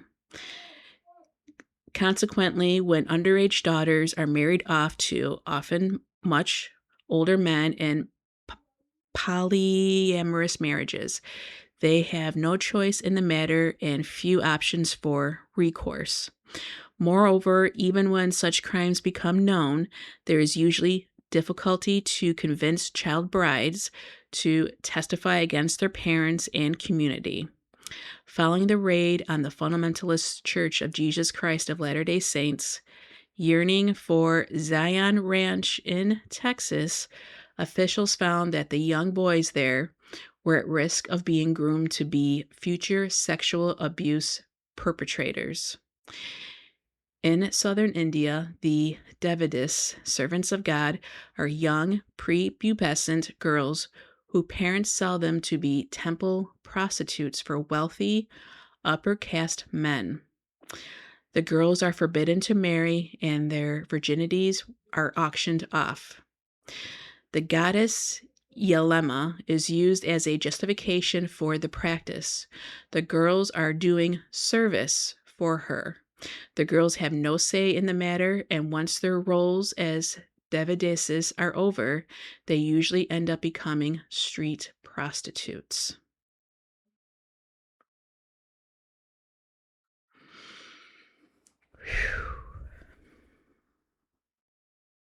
That is a lot of unfortunate information.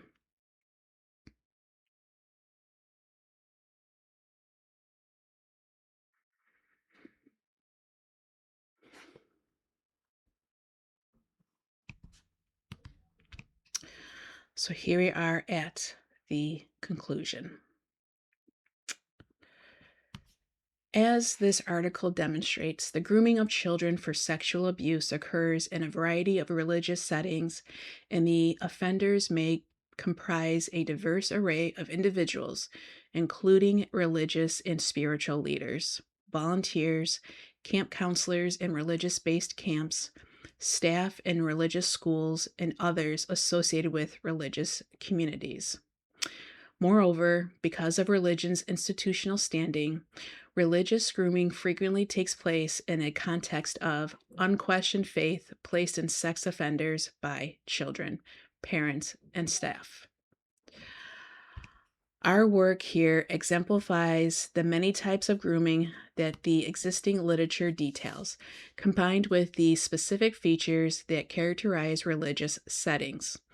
Therefore, desensitization practices such as touching, exposure to illicit material and substances, and establishment of friendships with families all are part of the process. At other times, also, perpetrators may use inducements and emotional manipulation to coerce a child into sexual abuse. Our examples illustrate that offenders direct grooming at themselves, at family environments, and towards the children. The cluster of unique religious attributes that we discuss, including obedience, patriarchy, claims of divine justification, appeals to God, and salvational outcomes, the use of familiar language and closed communities, plus many other religious features, have played significant roles in the grooming process. Furthermore, because of the inherent nature of trust within many religious organizations and communities, parents and other adults often have been enthusiastic supporters of the offending individuals. And of course, when children perceive this level of support for their abusers, it makes it much harder for them to divulge what has happened to them. This situation is compounded because many religious leaders experience the walk on water syndrome, such that ministers, pastors, and other clergy appear to transcend laity in all matters. In some cases, for example, Ireland, an entire society may be groomed. So revered was the Catholic Church in that country that the whole nation exhibited a culture of disbelief towards abuse claims. In Ireland and elsewhere, Catholic priests and other offenders in that faith appear to have explicitly exploited the Church's standing and silence during the grooming process. In Protestant denominations, a range of grooming contexts and tactics likely exist. But, as discussed, little research exists on sexual abuse in this diverse branch of Christianity, making analysis of grooming difficult.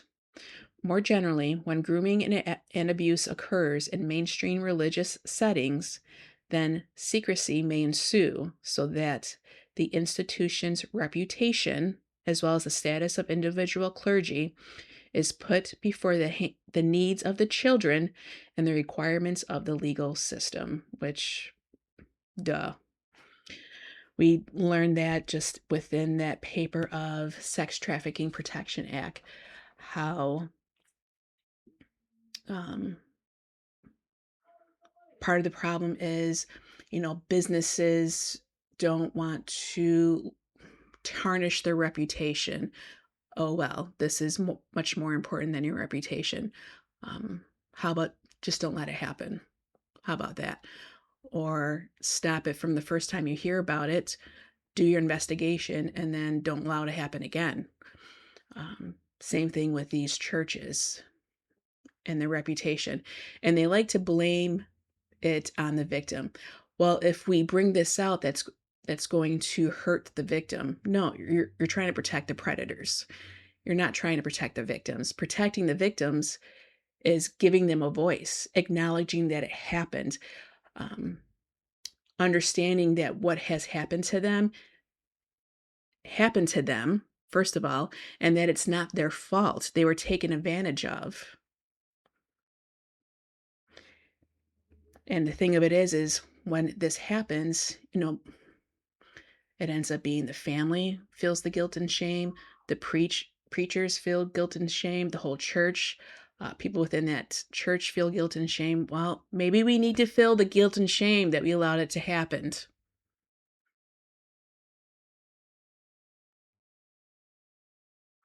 We all have feelings. Feelings get hurt. It's part of growing up. And this bullshit of only hurting only certain people's feelings so that you can keep doing whatever you want to do is bullshit.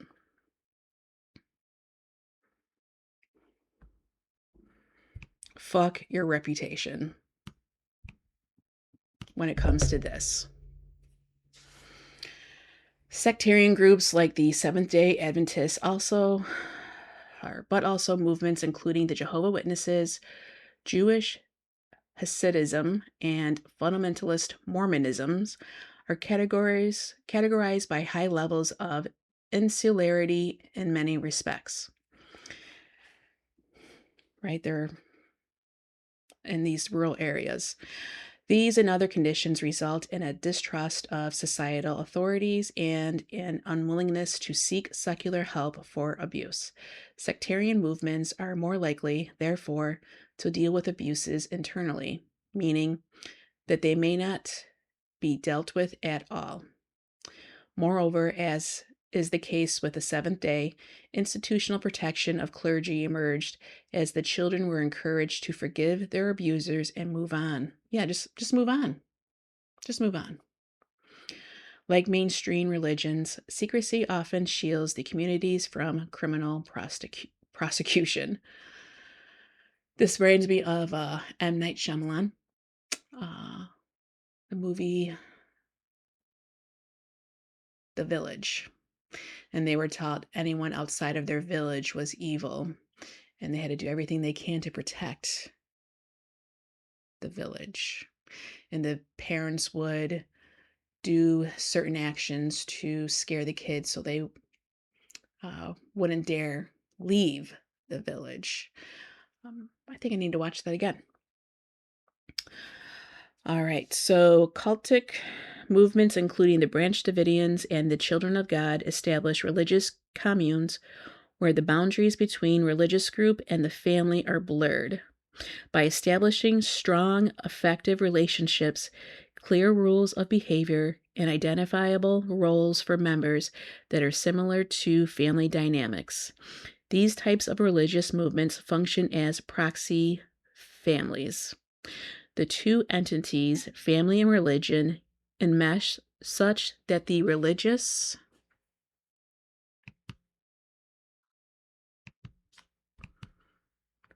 community entirely is subject to the grooming process as a part of the religion's theology. When many sectarian and cultic movements remain on the periphery of societal norms, the tendency may be towards insularity and non reporting to authorities. When the community is groomed successfully, observers of the abuse may not even perceive any wrongdoing.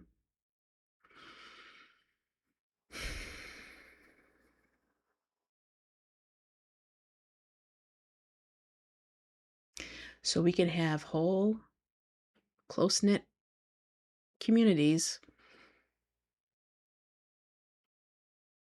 being conditioned for this type of behavior.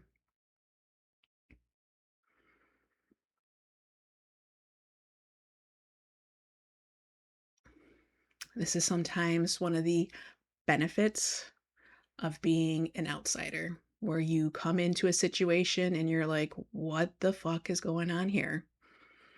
This is wrong. This isn't right. This is not okay. And as we've spoken before about this, when it comes to this type of pedophilia, the idiopathic, they know what they're doing.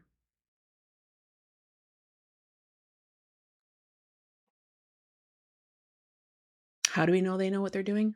Because they keep it secret, they keep it quiet, they silence people because they know it's wrong. They know it's wrong. These people are weird, they're sick. Finally, outside of the religious institution, offenders may draw on religious rhetoric well known to the child as part of the grooming process. As such, family members, neighbors, or other members of the community can use religious beliefs and language familiar to the child to justify their actions and establish compliance as a part of their grooming strategy. As with all religious grooming, institutional or otherwise, the characteristics of being religious and of obedience to religious authority and power often compel children to comply to their adult perpetrators. And now I'm just thinking with some of these now religious institutions or sets, you have a lot of them talking out of both sides of their mouth. And that can be very confusing. Um,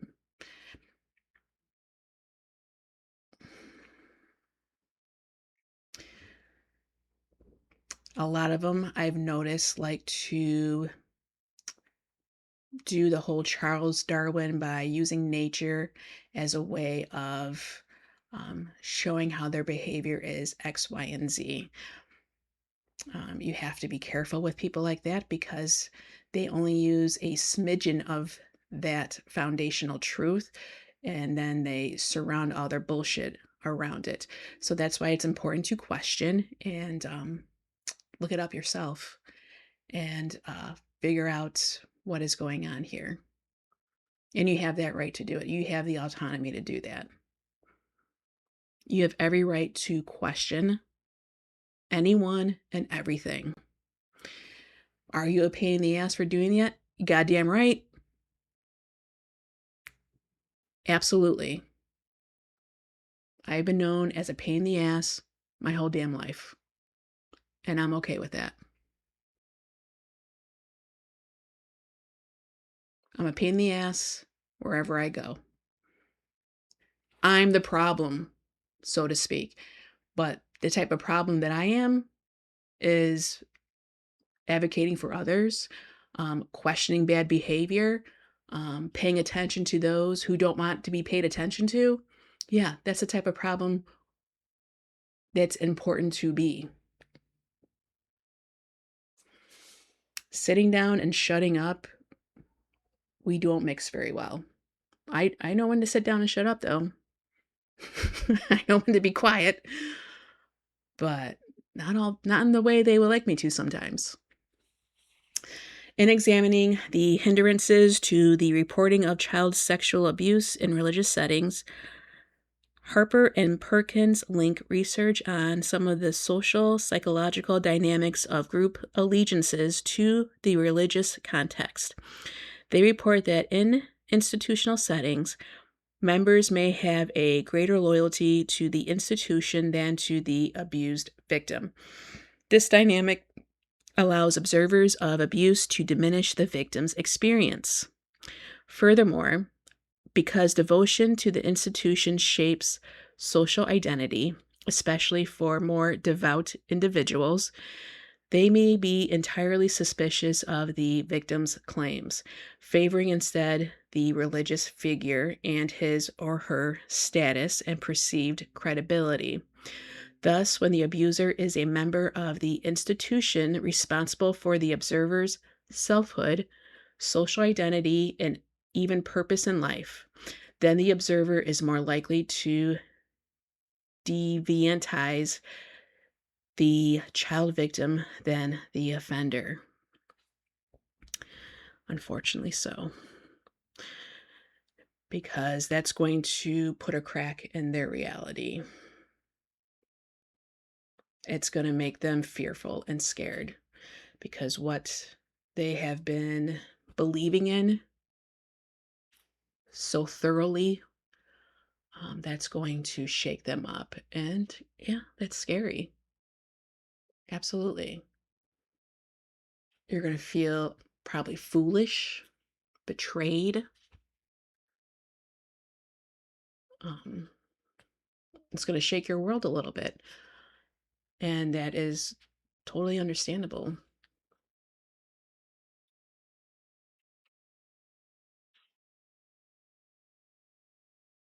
But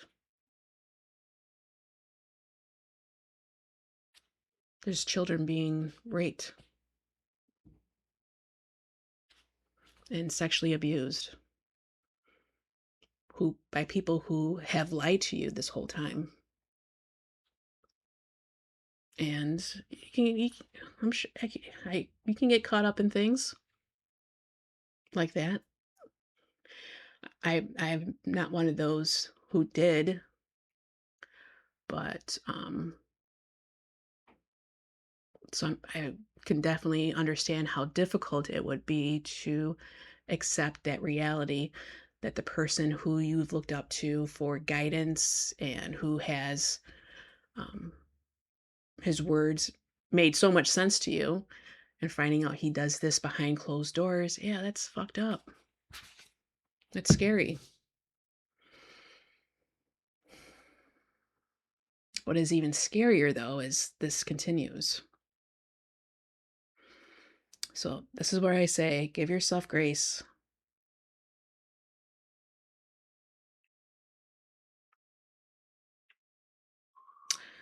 So let me know what you think in the comments. I know that was a lot. Um, I didn't do it as cleanly as I like to do my uh, research papers, but that's just the way it goes sometimes. And here is the references. So many, many references compared to their, I want to say it's a total of 5. And then here is the rest of them. So I did mention the Idaho forest several times throughout this, which I have mentioned before that with what I heard within the audio that there was grooming going on with boys, Sigma Chi. Um, with that being said, I have also started looking more at this voodoo donut. I have been gathering more information about it. This was brought up because the amount of people who went to that university and took pictures with it, there is definitely a pattern of certain businesses that concern me of who they are, that these types of people hold this weird type of allegiance to these businesses. Um, the amount of attention that these people like praise it. To me, it's strange um, to have that much of your identity towards a product or a business. It's I don't understand it. There's definitely something behind it, and some of that we have talked about with uh, subliminal seduction. And I will bring up more of this voodoo donut. I may just do a video on it by itself, along with the subliminal seduction. So just keep your eye out for that. And let me know in the comments what you thought about this research paper if you're still listening or got to the end, because it is a lot of information. It's it's information that is going to shake some people up because religion is a major part of our society. Um, when I read about the girl with the gang rape and then the soldiers are like, we'll keep her. I read this through once by myself or before I started videoing it.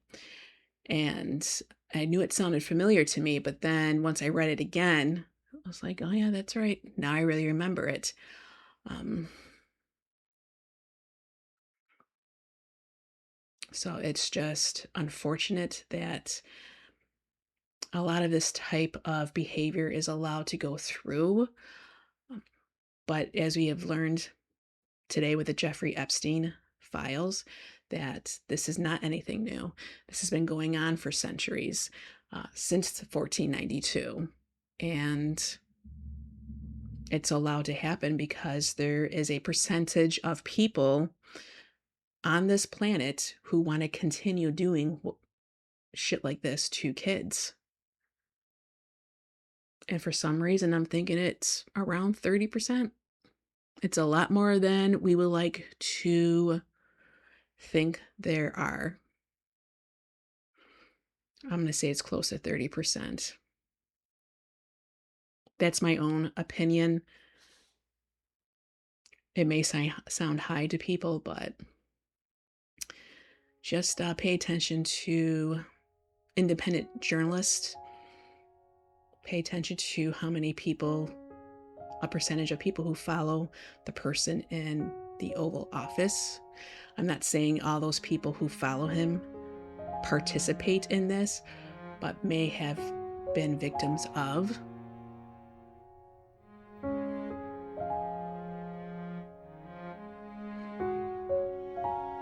And it's a large amount of people who are victims of.